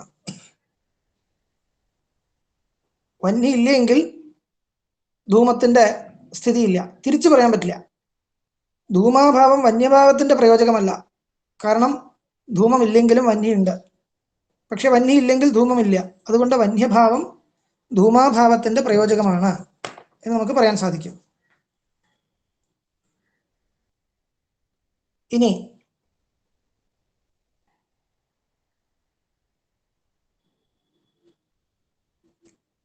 ഇന്ദ്രിയം പ്രത്യക്ഷ ജനകം എന്ന് നമ്മൾ പറയാറുണ്ട്. പ്രത്യക്ഷ ജ്ഞാനത്തിന്റെ ജനകമാണ് ഇന്ദ്രിയം. പ്രത്യക്ഷത്തിന്റെ ജനകമാണ് ഇന്ദ്രിയമെങ്കിൽ പ്രത്യക്ഷത്വത്തിന്റെ പ്രയോജകമാണ് എന്നും പറയാറുണ്ട്. ഇപ്പൊ ജന്യജനക ഭാവം ഉള്ളിടത്ത് തന്നെ വ്യവഹാരത്തിൽ വരുന്ന വ്യത്യാസമാണ് ഞാൻ കാണിക്കുന്നത്. ഇന്ദ്രിയം പ്രത്യക്ഷജ്ഞാന ജനകം എന്ന് പറയുന്ന അതേ അർത്ഥത്തിൽ ഇന്ദ്രിയം പ്രത്യക്ഷത്വ പ്രയോജകം. ഈ വാക്ക് പ്രത്യക്ഷത്വ പ്രയോജകം എന്നുള്ളത് വേദാന്ത പരിഭാഷയിലൊക്കെ ധാരാളം ചിന്തിച്ച ഒരു വാക്കാണ്. പ്രത്യക്ഷത്വ പ്രയോജകം, ജ്ഞാനഗത പ്രത്യക്ഷത്വ പ്രയോജകം എന്നൊക്കെ വ്യവഹരിച്ചത് ഈ അർത്ഥത്തിലാണ്. പ്രത്യക്ഷത്വം എന്ന് പറയുന്നത് പ്രത്യക്ഷ ജ്ഞാനത്തിലുള്ള ഒരു ധർമ്മമാണ്. അത് ഉണ്ടാവുന്ന ഒന്നല്ല. പ്രത്യക്ഷ ജ്ഞാനം എന്ന് പറയുന്നത് ഉണ്ടാവുന്ന ഒന്നാണ്. അതേസമയം പ്രത്യക്ഷ ജ്ഞാനത്തിലുള്ള പ്രത്യക്ഷ ജ്ഞാനഗതം, ഗതം എന്ന് പറഞ്ഞാൽ അതിലുള്ള പ്രത്യക്ഷത്വം എന്ന് പറയുന്ന ധർമ്മം ജന്യമല്ല, അതിനെ ജന്യമായിട്ട് കണക്കാക്കാറില്ല. നൈയായികാദികളുടെ രീതിയിൽ അതൊരു ജാതിയാണ്, മറ്റുള്ളവരുടെ രീതിയിൽ ഒരു ഉപാധിയാണ്, എന്തോ ആവട്ടെ. എന്തായാലും പ്രത്യക്ഷം എന്നുള്ളത് ജന്യമാണെങ്കിലും പ്രത്യക്ഷത്തിലുള്ള പ്രത്യക്ഷത്വം ജന്യമല്ല. കാരണം ഇവിടെ മാത്രമല്ല, വ്യാപിച്ചു നിൽക്കുന്ന ഒന്നാണ് ഈ പ്രത്യക്ഷത്വം. ഈ പ്രത്യക്ഷത്വം പ്രതി ഇന്ദ്രിയം ജനകം എന്ന് പറയാറില്ല. പ്രത്യക്ഷ ജ്ഞാനം പ്രതി ഇന്ദ്രിയം ജനകം. അങ്ങനെയാണെങ്കിൽ ജ്ഞാനഗത പ്രത്യക്ഷത്വം പ്രതി ഇന്ദ്രിയം പ്രയോജകം. പ്രത്യക്ഷ ജ്ഞാനം പ്രതി യദി ഇന്ദ്രിയം ജനകം തർഹി ജ്ഞാനഗത പ്രത്യക്ഷത്വം പ്രതി ഇന്ദ്രിയം പ്രയോജകം. എന്ന് പറഞ്ഞാൽ എന്താ അർത്ഥം? ഒരു ജ്ഞാനത്തിൽ പ്രത്യക്ഷത്വം എന്ന ധർമ്മം വ്യവസ്ഥാപിക്കപ്പെടണമെങ്കിൽ ആ ജ്ഞാനം തീർച്ചയായിട്ടും ഇന്ദ്രിയജന്യമായിരിക്കണം എന്നർത്ഥമാണ് അതിന്. അപ്പൊ ആരാണോ ഇന്ദ്രിയജന്യ ജ്ഞാനമാണ് പ്രത്യക്ഷം എന്നുള്ള ആ അഭിപ്രായത്തെ കണക്കാക്കുന്നത്, അവരുടെ ഭാഷയാണ് ഇപ്പോൾ ഈ പറഞ്ഞത്. ഇന്ദ്രിയജന്യ ജ്ഞാനം തന്നെയാണ് പ്രത്യക്ഷം എന്നുള്ള ആ ഒരു ആശയം കണക്കാക്കുന്നില്ലെങ്കിൽ വേണ്ട, അത് വേറെ വിഷയം. അങ്ങനെ കണക്കാക്കുന്നവര് എങ്ങനെ വ്യവഹരിക്കണം എന്ന് കാണിച്ചതാണ്. ഇതേപോലെ ഇന്ദ്രിയം പ്രത്യക്ഷ വിഷയതാ പ്രയോജകം എന്ന് പറയും. ഒരു ജ്ഞാനത്തിൽ എന്തൊക്കെ വിഷയമുണ്ടോ ആ വിഷയങ്ങളിലൊക്കെ വിഷയത എന്ന് പറയുന്ന ഒരു ധർമ്മമുണ്ട്. ഘടം പശ്യാമി എന്നൊരു പ്രത്യക്ഷ ജ്ഞാനം. ഈ ജ്ഞാനത്തിൽ ഘടം വിഷയമാണ്. അപ്പോൾ വിഷയത എന്ന് പറയുന്ന ധർമ്മം ഘടത്തിലുണ്ട്. ഈ വിഷയത ഇന്ദ്രിയ പ്രയോജ്യ വിഷയത, പ്രത്യക്ഷ വിഷയത, പ്രത്യക്ഷ ജ്ഞാനത്തിന്റെ വിഷയമാണല്ലോ ഇത്. അതുകൊണ്ട് പ്രത്യക്ഷ ജ്ഞാന വിഷയത എന്നുള്ള ധർമ്മം ഈ വിഷയത്തിലുണ്ട്. ആ വിഷയത എന്ന് പറയുന്ന ധർമ്മത്തിന്റെ പ്രയോജകമാണ് ഇന്ദ്രിയം. കാരണം ഇന്ദ്രിയം കൊണ്ടുണ്ടായ ജ്ഞാനത്തിന്റെ വിഷയമായതുകൊണ്ടാണ് അത് ആ വിഷയത്തിൽ പ്രത്യക്ഷ വിഷയത വ്യവസ്ഥാപിക്കപ്പെട്ടത്. എന്നുള്ള നിലയ്ക്ക് ഈ പറയുന്ന പ്രത്യക്ഷ വിഷയത എന്ന് പറയുന്ന ധർമ്മം പ്രയോജ്യമാണ്, അതിൻ്റെ പ്രയോജകമാണ് ഇന്ദ്രിയം. ജനകമാണ് എന്ന് പറയരുത്. കാരണം വിഷയത എന്ന് പറയുന്നത് ഒരു ജന്യമായ ധർമ്മമായിട്ടല്ല അതിനെ കണക്കാക്കുന്നത്. അതൊരു അതിനോടൊപ്പം വന്നു ചേരുന്ന ധർമ്മമായിട്ടാണ്. കാരണം എന്താണ് ജന്യമല്ലാത്തതെന്ന് സംശയം വരാം. ഈ പ്രത്യക്ഷ ജ്ഞാനം ജന്യമാണെങ്കിൽ അതിനോടൊപ്പമുള്ള വിഷയത എന്തുകൊണ്ട് ജന്യമല്ല എന്ന് ചോദിച്ചാൽ അങ്ങനെയല്ല. അത് പ്രത്യക്ഷ ജ്ഞാനത്തോടൊപ്പം തന്നെ സംഭവിക്കുന്ന ഒന്നാണ്. പ്രത്യക്ഷ ജ്ഞാനത്തിൽ നിന്ന് ജനിക്കുന്ന അങ്ങനെ ഒന്നല്ല. പ്രത്യക്ഷ ജ്ഞാനത്തിൻ്റെ ഒപ്പം തന്നെ അതിൻ്റെ വിഷയങ്ങളിലൊക്കെ അതിൻ്റെ വിഷയത എന്ന് പറയുന്ന ധർമ്മം വ്യവസ്ഥാപിക്കപ്പെടുന്നു എന്നാണ് പറയുക. അങ്ങനെയുള്ള വിഷയത ഇന്ദ്രിയ പ്രയോജ്യ, പ്രത്യക്ഷജ്ഞാന വിഷയത ഇന്ദ്രിയ പ്രയോജ്യ എന്ന് പറയും. ഇന്ദ്രിയം പ്രത്യക്ഷജ്ഞാന വിഷയതായാ പ്രയോജകം, പ്രത്യക്ഷജ്ഞാനസ്യ ജനകം. പ്രത്യക്ഷജ്ഞാന വിഷയതായാ, വിഷയത എന്ന് പറഞ്ഞാൽ വിഷയത്തിലാണ് ഇരിക്കുന്നത്. അത് ആ ധർമ്മധർമ്മി ഭാവം ശ്രദ്ധിക്കേണ്ടതുണ്ട്. അതിൻ്റെ പ്രയോജകമാണ് എന്നിങ്ങനെയുള്ള വ്യവഹാരങ്ങൾ മനസ്സിലാക്കാം. ഇതേപോലെ തന്നെ പദം ശാബ്ദബോധ വിഷയത പ്രയോജകം. പദജ്ഞാനം കരണം. ശാബ്ദബോധം പ്രതി വാക്യജ്ഞാനം വേണം, പദജ്ഞാനം വേണം. അപ്പോഴാണല്ലോ ഈ വാക്യാർത്ഥബോധം ഉണ്ടാവുക. അപ്പോൾ ശാബ്ദബോധം വാക്യാർത്ഥബോധം എന്താ വെച്ചാൽ പറയാം. ഈ ശാബ്ദബോധ വിഷയത എവിടെയാണുള്ളത്? ശാബ്ദബോധത്തിന് എന്തൊക്കെയാണോ വിഷയമാവുന്നത് അതിലൊക്കെ ഉണ്ട്. ആ വിഷയതയുടെ പ്രയോജകമാണ് പദം എന്ന് പറഞ്ഞാൽ എന്താ അർത്ഥം? പദം കൊണ്ട് പറയപ്പെടാത്ത ഒന്ന് ശാബ്ദബോധത്തിന്റെ വിഷയമാവില്ല എന്നർത്ഥം.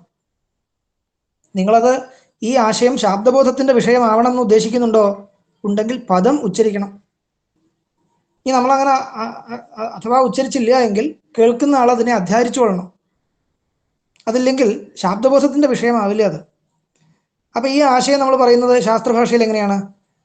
ശാബ്ദബോധ വിഷയത പദപ്രയോജ്യ. യദി പദം നാസ്തി തർഹി ശാബ്ദബോധ വിഷയത്വം ന ഭവതി.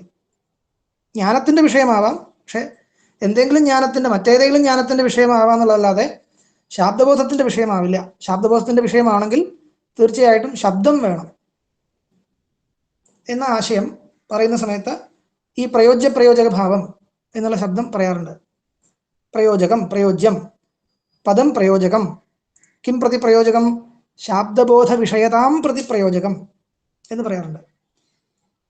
പ്രമാണം പ്രമേയസ്യ പ്രയോജകം എന്ന് പറയാറുണ്ട്. പ്രമാണം പ്രമേയസ്യ ജനകമല്ല. ഇപ്പോ കണ്ണുകൊണ്ട് ഒരു ഘടത്തെ കാണുന്നു, പ്രമേയമാണ് ഇവിടെ ഘടം. ഈ ഘടം കണ്ണിൽ നിന്ന് ജനിച്ചതാണ് അല്ല. അതുകൊണ്ട് അർത്ഥോ ജായതേ, അർത്ഥോ ജായതേ എന്ന് ആൾക്കാർ തെറ്റിപ്പറയാറുണ്ട്. അർത്ഥജ്ഞാനം ജായതേ എന്ന് വേണം പറയാൻ. അർത്ഥം ഒരിക്കലും കണ്ണുകൊണ്ടുണ്ടാവില്ല, അത് മണ്ണുകൊണ്ടുണ്ടാവേണ്ടതാണ്. ഘടാദികൾ അർത്ഥങ്ങൾ കണ്ണുകൊണ്ടുണ്ടാകുന്നത് എന്താണ്? അതിൻ്റെ ജ്ഞാനമാണ്. അപ്പൊ ആ ജ്ഞാനത്തിന്റെ വിഷയമായിരിക്കുന്ന ഘടം, ഘടാദി പദാർത്ഥങ്ങൾ പ്രയോജ്യങ്ങളാണ് എന്ന് പറയാം. ജന്യങ്ങളല്ലെങ്കിലും പ്രമാണ പ്രയോജ്യത്വം പ്രമേയേ അസ്തി. പ്രമേയ അവഗമസ്തു പ്രമാണജന്യ. പ്രമാണത്തിൽ നിന്ന് ഉണ്ടാവുന്നതാണ് പ്രമേയ ജ്ഞാനം.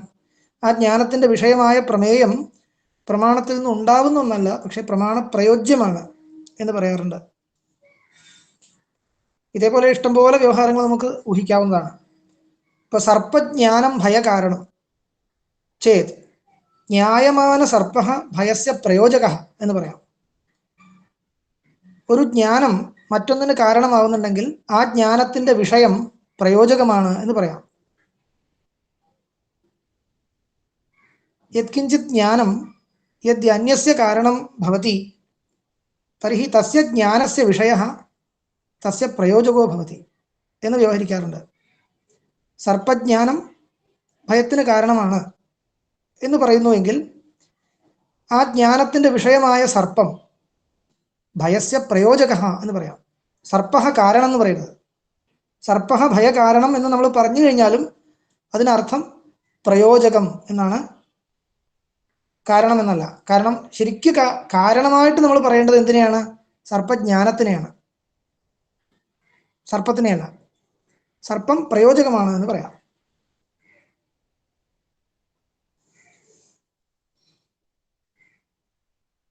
ഈ പ്രയോജക ഭാവ എന്ന് പറയുന്നത് മീമാംസാ ഗ്രന്ഥങ്ങളിൽ മറ്റൊരർത്ഥത്തിലും വ്യവഹരിക്കുന്നുണ്ട്. അനുഷ്ഠാപക അനുഷ്ഠാപ്യ ഭാവ. മീമാംസാ ഗ്രന്ഥങ്ങളിൽ നിങ്ങൾ പ്രയോജക ഭാവം എന്നൊരു ശബ്ദം കാണാം. ഇപ്പം ഈ പറഞ്ഞ അർത്ഥങ്ങളിലൊക്കെയും കാണാം. അതിന് പുറമെ പ്രധാനമായിട്ടും മീമാംസാ ശാസ്ത്രത്തില് 4-ാമത്തെ അധ്യായം പ്രയോജക ഭാവത്തെക്കുറിച്ച് ചിന്തിക്കാൻ വേണ്ടിയാണ്. പ്രയോജക ഭാവ ചിന്ത ജൈമിനീയെ ചതുർത്ഥാധ്യായസ്യ വിഷയ എന്ന് പറയാറുണ്ട്. തൃതീയാധ്യായത്തിൽ അംഗാംഗി ഭാവം, ചതുർത്ഥാധ്യായത്തിലെ പ്രയോജക ഭാവം. ഇവിടെ പറയുന്ന ഈ പ്രയോജക ഭാവം എന്ന് പറയുന്നത് അനുഷ്ഠാപക ഭാവമാണ്. എന്തിനു വേണ്ടിയാണോ അനുഷ്ഠിക്കുന്നത് അത് അതിൻ്റെ അനുഷ്ഠാപകമാണ്.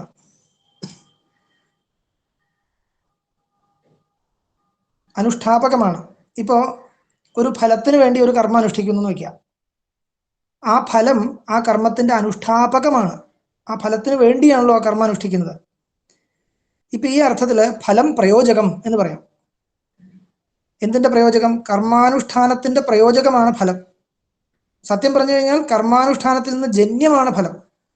ഇപ്പൊ ജന്യത്തിനെയാണ് പ്രയോജകം എന്ന് പറഞ്ഞിരിക്കുന്നത്. സാമാന്യതയ്ക്ക് ജനകത്തിനെയാണ് നമ്മൾ ഇതേവരെ, അല്ലെങ്കിൽ ജനകസ്ഥാനീയമായിരിക്കുന്ന പദാർത്ഥത്തിനെയാണ് ഇതേവരെ പ്രയോജകം എന്ന് പറഞ്ഞ് ശീലിച്ചത്.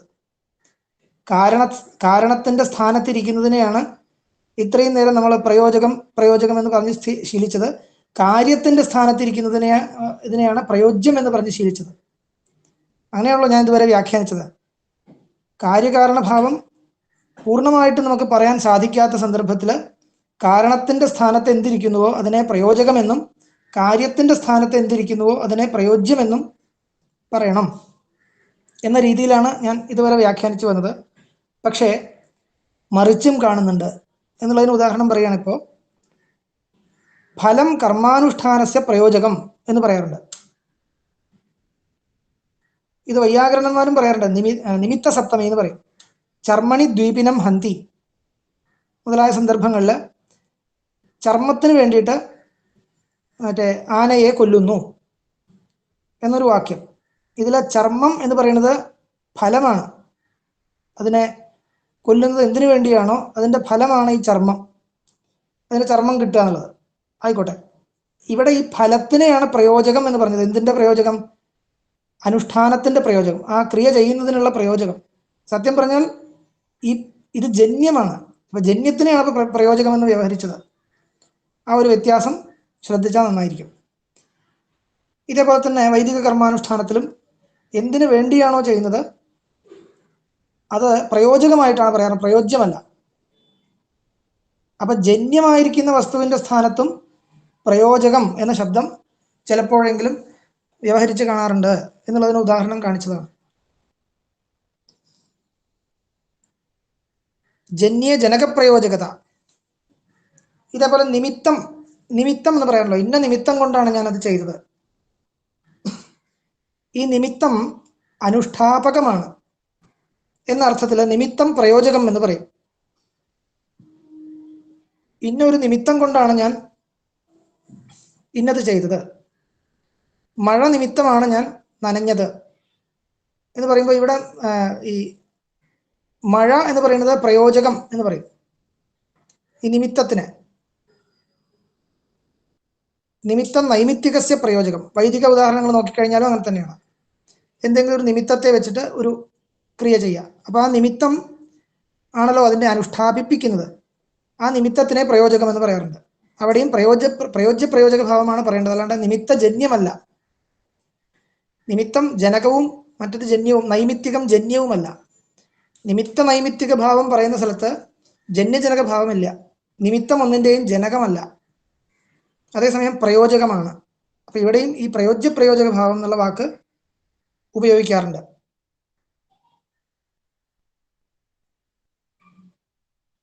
ഇനി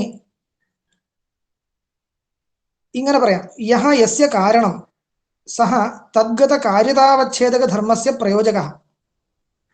യഹ യസ്യ കാരണം സഹ തദ്ഗത കാര്യതാവച്ഛേദക ധർമ്മസ്യ പ്രയോജക എന്ന് പറയാം. ഉദാഹരണത്തിന് തന്തുഹു പടത്വസ്യ പ്രയോജക. യഹ യസ്യ കാരണം, യഹ തന്തുഹു യസ്യ പടസ്യ കാരണം ഭവതി, സഹ തന്തുഹു തദ്ഗത കാര്യതാവച്ഛേദക ധർമ്മസ്യ, കാര്യത്തിലുള്ള കാര്യതാവച്ഛേദക ധർമ്മം, പടത്വം, കാര്യമാകുന്ന പടത്തിൽ ഉള്ള കാര്യതാവച്ഛേദക ധർമ്മം എന്നുള്ള നിലയ്ക്ക് എന്തിനാണ് പറയേണ്ടത്? പടത്വം. പടത്വസ്യ പ്രയോജക തന്തുഹു എന്ന് പറഞ്ഞാൽ എന്താ അർത്ഥം? തന്തുവിൽ നിന്ന് പടത്വം ജനിക്കുന്നു എന്നല്ല. അങ്ങനെയാണെങ്കിൽ ജന്യജനക ഭാവം പറയാലോ. തന്തുക്കളിൽ നിന്ന് പടഹ ജായതേ എന്ന് പറയാം, അത് ശരിയാണ്. തന്തുക്കൾക്കും പടത്തിനും തമ്മിൽ ജന്യജനക ഭാവമുണ്ട്, പൂർണ്ണമായിട്ടുമുണ്ട്. അതേസമയം പടത്തിലുള്ള പടത്വം എന്ന് പറയുന്ന ധർമ്മം അതൊരു ജാതിയാണ്. ആ ജാതിയെ ജനിപ്പിക്കുന്നത് എന്ന് പറയാൻ പറ്റില്ല. അതിൻ്റെ അത് നിത്യമാണ്. ഈ ജാതി, ഈ പടം ഉണ്ടായിട്ടില്ല വെച്ചിട്ട് ഈ ജാതിക്ക് ആശ്രയം അന്യേ പടാഹ തസ്യ ആശ്രയഭൂതാഹ ഭവന്തി. മറ്റു പടങ്ങളെ ആശ്രയിച്ചിട്ട് ഈ പടത്വം എന്ന ധർമ്മത്തിന് നിലനിൽപ്പുണ്ട്. അപ്പോൾ മറ്റു പടങ്ങളെ ആശ്രയിച്ച് നിലനിൽക്കുന്ന പടത്വം എന്ന ജാതിക്ക് ഈ പുതിയ പടത്തോടെ സംബന്ധം കിട്ടിയത് എന്തുകൊണ്ടാണ്? തന്തുക്കളിൽ നിന്ന് ഉണ്ടാക്കിയത് കൊണ്ടാണ്. ഇത് സാധാരണ ഭാഷയിൽ പറഞ്ഞാൽ എങ്ങനെയാണ്? നൂലുകളെ കൊണ്ട് ഉണ്ടാക്കിയത് കൊണ്ടാണ് അത് പടമായത്. ശ്രദ്ധിക്കണം, നൂലുകളെ കൊണ്ട് ഉണ്ടാക്കിയത് കൊണ്ടാണ് അത് പടമായത്. അല്ലെങ്കിൽ അതിന് പടം എന്ന് പേര് പറയില്ല, വസ്ത്രം എന്ന് പറയില്ല. അപ്പൊ ഈ വസ്ത്രത്വം എന്ന ജാതി ആ ജന്യപദാർത്ഥത്തിൽ വ്യവസ്ഥാപിപ്പിക്കപ്പെടുകയാണ് ചെയ്യുന്നത്. എന്തുകൊണ്ട്? നൂലുകളെ കൊണ്ട് ഉണ്ടാക്കിയത് കൊണ്ട്. നൂലുകളെ കൊണ്ടല്ല ഉണ്ടാക്കിയിരുന്നതെങ്കിൽ അത് ആ വസ്തുവിൽ, ആ ജന്യപദാർത്ഥത്തിൽ പടത്വജാതി വ്യവസ്ഥാപിക്കപ്പെടുമായിരുന്നില്ല. അപ്പൊ എന്താണ്? പടത്വജാതിസ്തു തന്തുഭിർ വ്യവസ്ഥാപ്യത്തെ. അതുകൊണ്ട് തന്തുഹു പടത്വസ്യ പ്രയോജക എന്ന് പറയാം. ഇതാണ് ഞാൻ ആ നിയമം കൊണ്ട് കാണിച്ചത്. യഹ യസ്യ കാരണം സഹ, കാരണപദാർത്ഥ കാര്യഗത കാര്യതാവച്ഛേദക ധർമ്മസ്യ പ്രയോജക. കാര്യതാവച്ഛേദക ധർമ്മമാണ് ഇവിടെ പടത്വം. തസ്യ പ്രയോജകോ ഭവതി കാരണം എന്ന് പറയാം. ഇനി ഇതേപോലെ തന്നെ യഹ യസ്യ ലക്ഷണം സഹ തദ്ഗത ലക്ഷ്യതാവച്ഛേദകസ്യ പ്രയോജക എന്ന് പറയാം. യഹ യസ്യ ലക്ഷണം സഹ തദ്ഗത ലക്ഷ്യതാവച്ഛേദകസ്യ പ്രയോജകഃ. ഈ വ്യവഹാരം ഇഷ്ടംപോലെ നമ്മൾ കാണാറുണ്ട്. ഇപ്പോൾ വേദാന്ത പരിഭാഷയിലും തുടക്കത്തിൽ കണ്ടത് ഈ വ്യവഹാരമാണ്. യഹ യസ്യ ലക്ഷണം, പ്രത്യക്ഷജ്ഞാനത്തിൻ്റെ ലക്ഷണം എന്താണ് എന്ന് ചിന്തിക്കുന്ന സമയത്ത് പ്രത്യക്ഷജ്ഞാനസ്യ യൽ ലക്ഷണം ഉച്യത്തെ തത് ലക്ഷണം പ്രത്യക്ഷത്വസ്യ പ്രയോജകം ഭവതി. പ്രത്യക്ഷത്വം എന്താണ്? ലക്ഷ്യതാവച്ഛേദകമാണ്, ലക്ഷ്യത്തിലുള്ള അസാധാരണ ധർമ്മമാണ്. പ്രത്യക്ഷജ്ഞാനത്തിൻ്റെ ലക്ഷണം പറയുമ്പോൾ ആ ലക്ഷണത്തിൻ്റെ ലക്ഷ്യമാണ് പ്രത്യക്ഷജ്ഞാനം. ലക്ഷ്യതാവച്ഛേദകമാണ് പ്രത്യക്ഷത്വം. പ്രത്യക്ഷജ്ഞാനത്തിലിരിക്കുന്ന ധർമ്മം പ്രത്യക്ഷത്വം. ഇതാണ് ജ്ഞാനഗത പ്രത്യക്ഷത്വം. എല്ലാ ജ്ഞാനത്തിലും പ്രത്യക്ഷത്വമില്ല, ചില ജ്ഞാനത്തിൽ മാത്രമേ പ്രത്യക്ഷത്വമുള്ളൂ. ജ്ഞാനം പ്രത്യക്ഷജ്ഞാനവും പരോക്ഷജ്ഞാനവും രണ്ട് തരത്തിലുണ്ട്. അതിൽ പ്രത്യക്ഷജ്ഞാനത്തിൽ മാത്രം ഇരിക്കുന്ന ഒരു സവിശേഷതയാണ് പ്രത്യക്ഷത്വം. ഈ സവിശേഷതയാണ് ലക്ഷ്യതാവച്ഛേദകമായിട്ട് നമ്മളിപ്പോൾ കണക്കാക്കുന്നത്. അതിനെ പ്രയോജിപ്പിക്കുകയാണ് ചെയ്യുന്നത് ലക്ഷണം. അപ്പോൾ ലക്ഷണം എന്തിൻ്റെ ലക്ഷണമാണോ അതിലിരിക്കുന്ന ലക്ഷ്യതാവച്ഛേദകത്തിൻ്റെ പ്രയോജകവുമാണ്. സാധാരണ ഉദാഹരണം പറഞ്ഞാൽ ഗന്ധവത്വം പൃഥിവ്യാഹ ലക്ഷണം. ഇവിടെ പൃഥിവി ലക്ഷ്യ, ഗന്ധവത്വം ലക്ഷണം. പൃഥിവി ലക്ഷ്യ, പൃഥിവീത്വം ലക്ഷ്യതാവച്ഛേദകം. ഇങ്ങനെയാണല്ലോ.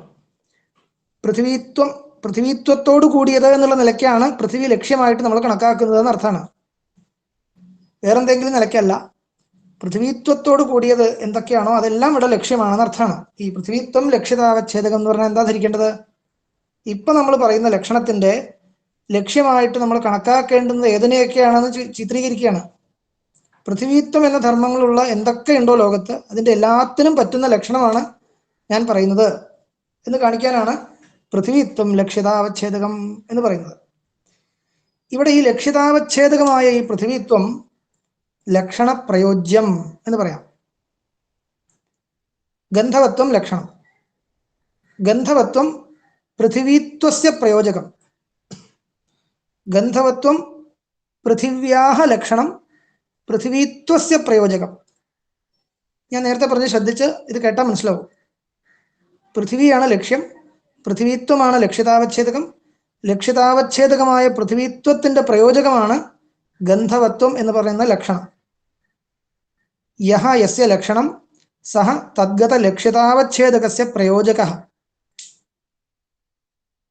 പൃഥിവ്യാഹ ലക്ഷണം ഗന്ധവത്വം, തദ്ഗന്ധവത്വം പൃഥിവിയിലുള്ള ലക്ഷ്യതാവച്ഛേദകമായിരിക്കുന്ന പൃഥിവീത്വത്തിൻ്റെ പ്രയോജകമാണ്. പൃഥിവ്യാഹ ലക്ഷണം ഭവതി, പൃഥിവീത്വസ്യ പ്രയോജകം ഭവതി. ഏത്? ഗന്ധവത്വം. തിരിച്ചു പറയുകയാണെങ്കിൽ ഗന്ധവത്വ പ്രയോജ്യം പൃഥിവീത്വം, ഗന്ധവത്വ പ്രയുക്തം പൃഥിവീത്വം. പ്രയുക്തം എന്നും പറയാം, പ്രയോജ്യം എന്നും പറയാം, രണ്ടും ഒരേ അർത്ഥമാണ്. ജന്യം എന്ന് പറയാൻ വയ്യ. ഗന്ധവത്വത്തിൽ നിന്ന് ജനിക്കുന്നതല്ല പൃഥിവീത്വം. പൃഥിവീത്വം എന്നൊരു ജാതിയാണ്, അതിന് മുമ്പേ ഉള്ളതാണ്. പക്ഷെ അതിനെ വ്യവസ്ഥാപിപ്പിക്കുന്നത് ഗന്ധവത്വം എന്നുള്ള ലക്ഷണമാണ്. ഇവിടെ വ്യവസ്ഥാപിപ്പിക്കുക എന്ന് പറഞ്ഞാൽ എന്താ അർത്ഥം? നിലനിർത്തിക്കൊണ്ടുപോകുക എന്നർത്ഥമല്ല. നേരെ മറിച്ച്, കാരണം അത് സ്വന്തം നിലയ്ക്ക് തന്നെ നിലനിൽക്കുന്ന ഒന്നാണ്.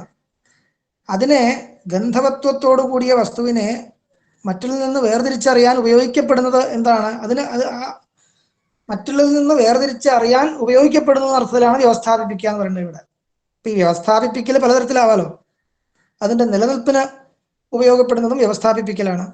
അതിനെ അതായിട്ട് വ്യവഹരിക്കാൻ നമുക്ക് അറിയേണ്ടുന്ന എന്താണോ അതും അതിനെ വ്യവസ്ഥാപിപ്പിക്കലാണ്. പലതരത്തിലുള്ള വ്യവസ്ഥാപിപ്പിക്കലാണ്. അപ്പം ഈ എല്ലാ അർത്ഥത്തിലുള്ള വ്യവസ്ഥാപക ധർമ്മങ്ങളെയും വ്യവസ്ഥാപിപ്പിക്കാൻ ഉപയോഗിക്കുന്ന, അതിനെ അതായിട്ട് വ്യവഹരിക്കാൻ ഉപയോഗിക്കുന്നത്, അതിനെ അങ്ങനെ നിലനിർത്താൻ ഉപയോഗിക്കുന്നത്, ഇതിനൊക്കെ നമുക്ക് പ്രയോജകം എന്ന് പറയാവുന്നതാണ്. ഗന്ധവത്വം പൃഥിവീത്വ പ്രയോജകം. ഇന്ദ്രിയജന്യത്വം പ്രത്യക്ഷസ്യ ലക്ഷണം, പ്രത്യക്ഷത്വസ്യ പ്രയോജകം. ഇതേപോലെയാണ്. ഇന്ദ്രിയജന്യത്വം പ്രത്യക്ഷജ്ഞാനസ്യ ലക്ഷണം, തദേവ ഇന്ദ്രിയജന്യത്വം ജ്ഞാനഗത പ്രത്യക്ഷത്വസ്യ പ്രയോജകം. ഇത് മനസ്സിലാക്കി കഴിഞ്ഞാൽ ഈ പരിഭാഷയിൽ പറയുന്നത് എന്താണെന്ന് മനസ്സിലാവുള്ളൂ. സാധാരണ നൈയായികന്മാരുടെ ഭാഷയിൽ അതിനെ അറിയണം. ഈ പ്രത്യക്ഷത്വ പ്രയോജകം എന്നൊക്കെ പറയുന്നത് അത് എന്തർത്ഥത്തിലാണ് ഉപയോഗിക്കുന്നത് എന്നുള്ളത്.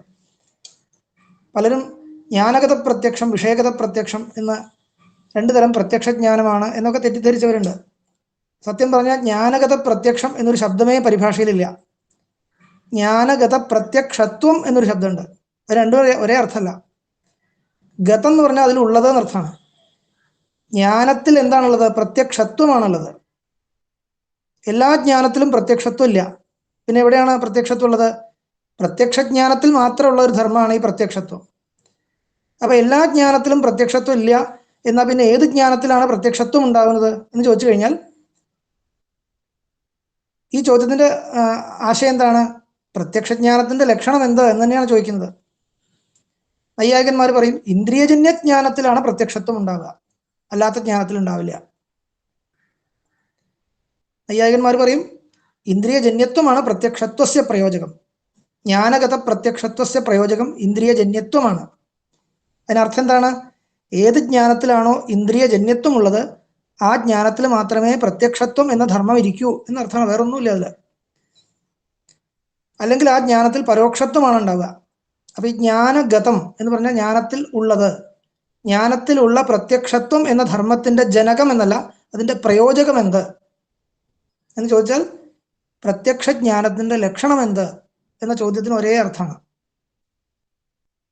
ആ വ്യവഹാരത്തിലുള്ള വ്യത്യാസം ആണ് ശ്രദ്ധിക്കേണ്ടത്. ഇപ്പൊ പരിഭാഷയിൽ ചിന്തിക്കുമ്പോൾ ജ്ഞാനപ്രത്യക്ഷം, വിഷയപ്രത്യക്ഷം, ജ്ഞാനേ പ്രത്യക്ഷത്വമസ്തി വിഷയേ പ്രത്യക്ഷത്വമസ്തി എന്ന് രണ്ട് തരത്തില് ഒരേ ജ്ഞാനത്തിനെ തന്നെ രണ്ട് തരത്തിൽ ചിന്തിക്കുന്നു എന്ന് മാത്രമേ ഉള്ളൂ. പ്രത്യക്ഷത്വം എന്ന ധർമ്മം ജ്ഞാനത്തിലുമുണ്ട് വിഷയത്തിലുമുണ്ട് എന്നുള്ള നിലയ്ക്ക് ഉള്ള ഒരു ചിന്തയാണ് അവിടെ നടത്തിയത്. നൈയായികന്മാർ സാധാരണ നിലയ്ക്ക് അങ്ങനെ പ്രത്യേകം ചിന്തിക്കാറില്ല എന്ന് മാത്രം. വിഷയം പ്രത്യക്ഷമാണ് എന്നുള്ള വ്യവഹാരത്തിന് മറ്റൊരു പ്രയോജകം, ജ്ഞാനം ഇതൊരു പ്രത്യക്ഷ ജ്ഞാനമാണ് പരോക്ഷജ്ഞാനമല്ല എന്നുള്ളതിന് മറ്റൊരു പ്രയോജകം. അപ്പോൾ ഇന്ദ്രിയജന്യത്വം അല്ല അതിന് പ്രയോജകമെങ്കിൽ പിന്നെ മറ്റെന്താണെന്ന് പറയണം. അത് പറയുന്നു അത്രയേ ഉള്ളൂ ഗ്രന്ഥത്തിൽ. ഇങ്ങനെയാണ് ആ ചിന്ത വരുന്നത്. ശരി, അപ്പോൾ ഇതൊക്കെയാണ് ഇതുമായി ബന്ധപ്പെട്ട് പറയാറുള്ളത്. ശാബ്ദബോധവുമായി ബന്ധപ്പെട്ട് ഈ പ്രയോജക ഭാവം ധാരാളമായിട്ട് പറഞ്ഞ് കുറെ ശാബ്ദബോധ നിയമങ്ങളൊക്കെ ഉണ്ട്. ഒരു ഉദാഹരണത്തിനൊരു ഉദാഹരണം പറഞ്ഞു കഴിഞ്ഞാൽ ഉദ്ദേശ്യതാവച്ഛേദക പ്രയോജ്യത്വം വിധേയേ ഭാസതേ എന്നൊരു നിയമം. ഉദ്ദേശ്യതാവച്ഛേദക പ്രയോജ്യത്വം വിധേയേ ഭാസതേ. ശബ്ദം പ്രയോഗിക്കുമ്പോൾ ഉദ്ദേശ്യം വിധേയം ഇങ്ങനെ രണ്ടെണ്ണം ഉണ്ടാവും, എല്ലായിടത്തും ഉണ്ടാവും. അതിൽ ഉദ്ദേശ്യമായിട്ട് എന്ത് നിർദ്ദേശിച്ചിട്ടുണ്ടോ അതിലുള്ള ധർമ്മമാണ് ഉദ്ദേശ്യതാവച്ഛേദകം. ഈ ഉദ്ദേശ്യതാവച്ഛേദക പ്രയോജ്യമായിട്ട് വിധേയത്തിന്റെ പ്രതീതി വരും എന്നാണ് അവിടെ ഉദ്ദേശിക്കുന്നത്. അതിന് പ്രസിദ്ധമായിട്ട് പറയാറുള്ള ഉദാഹരണം ധനവാൻ സുഖി എന്ന് പറഞ്ഞു നോക്കിയ ഒരാൾ. ആ സ്റ്റേറ്റ്മെന്റ് തെറ്റോ ശരിയോ എന്നുള്ളതല്ല ഇവിടെ വിഷയം. ഒരാൾ അങ്ങനെ പറയുന്നു നോക്കിയ ധനവാൻ സുഖി, ധനവാനാണ് ലോകത്ത് സുഖിയായിട്ടുള്ള ആള് എന്നൊരാൾ അഭിപ്രായപ്പെടുന്നു എന്ന് നോക്കിയ ഇവിടെ ഉദ്ദേശ്യ വിധേയഭാവമുണ്ട്. ധനവാൻ എന്നുള്ളത് ഉദ്ദേശ്യവും സുഖി എന്നുള്ളത് വിധേയവുമാണ്. സുഖി എന്ന് പറഞ്ഞാൽ സുഖത്തോടു കൂടിയവൻ. ഇവിടെ സുഖിയല്ല വിധേയം, സുഖമാണ് വിധേയം. ധനവാന് സുഖമുണ്ട്. യഹ ധനവാൻ തസ്യ സുഖമസ്തി എന്നല്ലേ വാക്യാർത്ഥം. എന്നാണല്ലോ ഉദ്ദേശിക്കുന്നത്. വിവക്ഷിതാർത്ഥം അതാണ്. യസ്യ ധനമസ്തി തസ്യ സുഖമസ്തി. ഇപ്പൊ ധനവാൻ ഉദ്ദേശ്യമാണ്, സുഖം വിധേയമാണ്. ധനവന്തം ഉദ്ദേശിച്ച സുഖവത്വം വിധീയതേ. സുഖവത്വം എന്ന് പറഞ്ഞാൽ സുഖം എന്ന് തന്നെയാണ് അർത്ഥം. ധനവന്തം ഉദ്ദേശിച്ച സുഖവത്വം വിധീയതേ. ഇവിടെ ധനവാൻ ആണ് ഉദ്ദേശ്യം, ഉദ്ദേശ്യതാവച്ഛേദകമാണ് ധനം. ഉദ്ദേശ്യേ യത് വിശേഷണം തത് ഉദ്ദേശ്യതാവച്ഛേദകം എന്നുള്ള നിലയ്ക്ക് ഉദ്ദേശ്യമാണ് ധനവാൻ, ഉദ്ദേശ്യേ യത് വിശേഷണം ധനം, ആ ധനമാണ് ഉദ്ദേശ്യതാവച്ഛേദകം.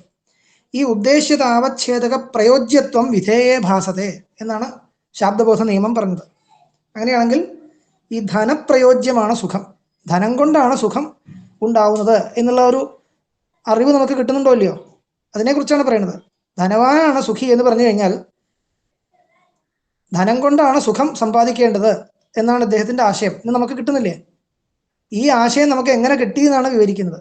ഉദ്ദേശ്യതാവച്ഛേദക പ്രയോജ്യത്വം വിധേയേ ഭാസതേ. വിധേയമായിരിക്കുന്ന സുഖം ധനപ്രയോജ്യമാണ് എന്നാണ് ഇദ്ദേഹം പറയുന്നത് എന്ന് നമുക്ക് മനസ്സിലാക്കാൻ സാധിക്കുന്നുണ്ട്. ഇതേ ആശയം വെച്ചിട്ടൊക്കെ വേദാന്ത ഗ്രന്ഥങ്ങളിലൊക്കെ കാണാറുണ്ട്. വിദ്വാൻ നാമരൂപാത് വിമുക്ത എന്നുള്ള ശ്രുതിയിലെ വിദ്വാംസം ഉദ്ദേശ്യ നാമരൂപ നിവൃത്തിർ വിധീയത്തെ. അപ്പോൾ വിദുഷി വിശേഷണം, വൈദുഷ്യം, വിദ്വത്വം എന്ന് പറഞ്ഞാൽ ജ്ഞാനം. ഉദ്ദേശ്യതാവച്ഛേദമാണ് ഇവിടെ ജ്ഞാനം. ഉദ്ദേശ്യം വിദ്വാൻ, ഉദ്ദേശ്യ വിശേഷണം വൈദുഷ്യം അല്ലെങ്കിൽ വിദ്വത്വം അല്ലെങ്കിൽ ജ്ഞാനം.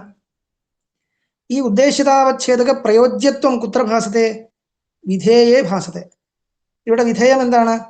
നാമരൂപ വിമുക്തി. അപ്പൊ എന്ത് കിട്ടി? ജ്ഞാനം കൊണ്ടാണ് നാമരൂപ വിമുക്തി വരുന്നത്, സംസാര നിവൃത്തി വരുന്നത് എന്നുള്ള ആശയം ഈ ശ്രുതിവാക്യത്തിനുണ്ട്, നമുക്ക് കിട്ടുന്നു. ഇവിടെയും പ്രയോജക ഭാവമാണ് പറയുന്നത്. ഇനിയും ഇതുമായി ബന്ധപ്പെട്ട് ചില നിയമങ്ങളൊക്കെ ഉണ്ട്. പക്ഷെ ഇത്രയും കാര്യങ്ങളെങ്കിലും ഉള്ളിൽ വെച്ച് കഴിഞ്ഞാൽ ഇതുമായി ബന്ധപ്പെട്ട വ്യവഹാരങ്ങൾ, പുതിയ നിയമങ്ങൾ ഇതുമായി ബന്ധപ്പെട്ട് ഇതേവരെ കാണാത്തത് കണ്ടു കഴിഞ്ഞാലും എന്താണ് ഉദ്ദേശിക്കുന്നത്, അവിടെ ആ ശാസ്ത്രകാരൻ എന്താണ് ഉദ്ദേശിക്കുന്നതെന്ന് നമുക്ക് മനസ്സിലാക്കാൻ സാധിക്കും. എന്ന നിലയ്ക്ക് ഈ വിഷയം നമുക്കിവിടെ ഉപസംഹരിക്കാം. ഇന്ന് ഇത്രത്തോളം പറഞ്ഞ് ഇന്ന് അവസാനിപ്പിക്കുകയാണ്. എല്ലാവർക്കും നമസ്കാരം.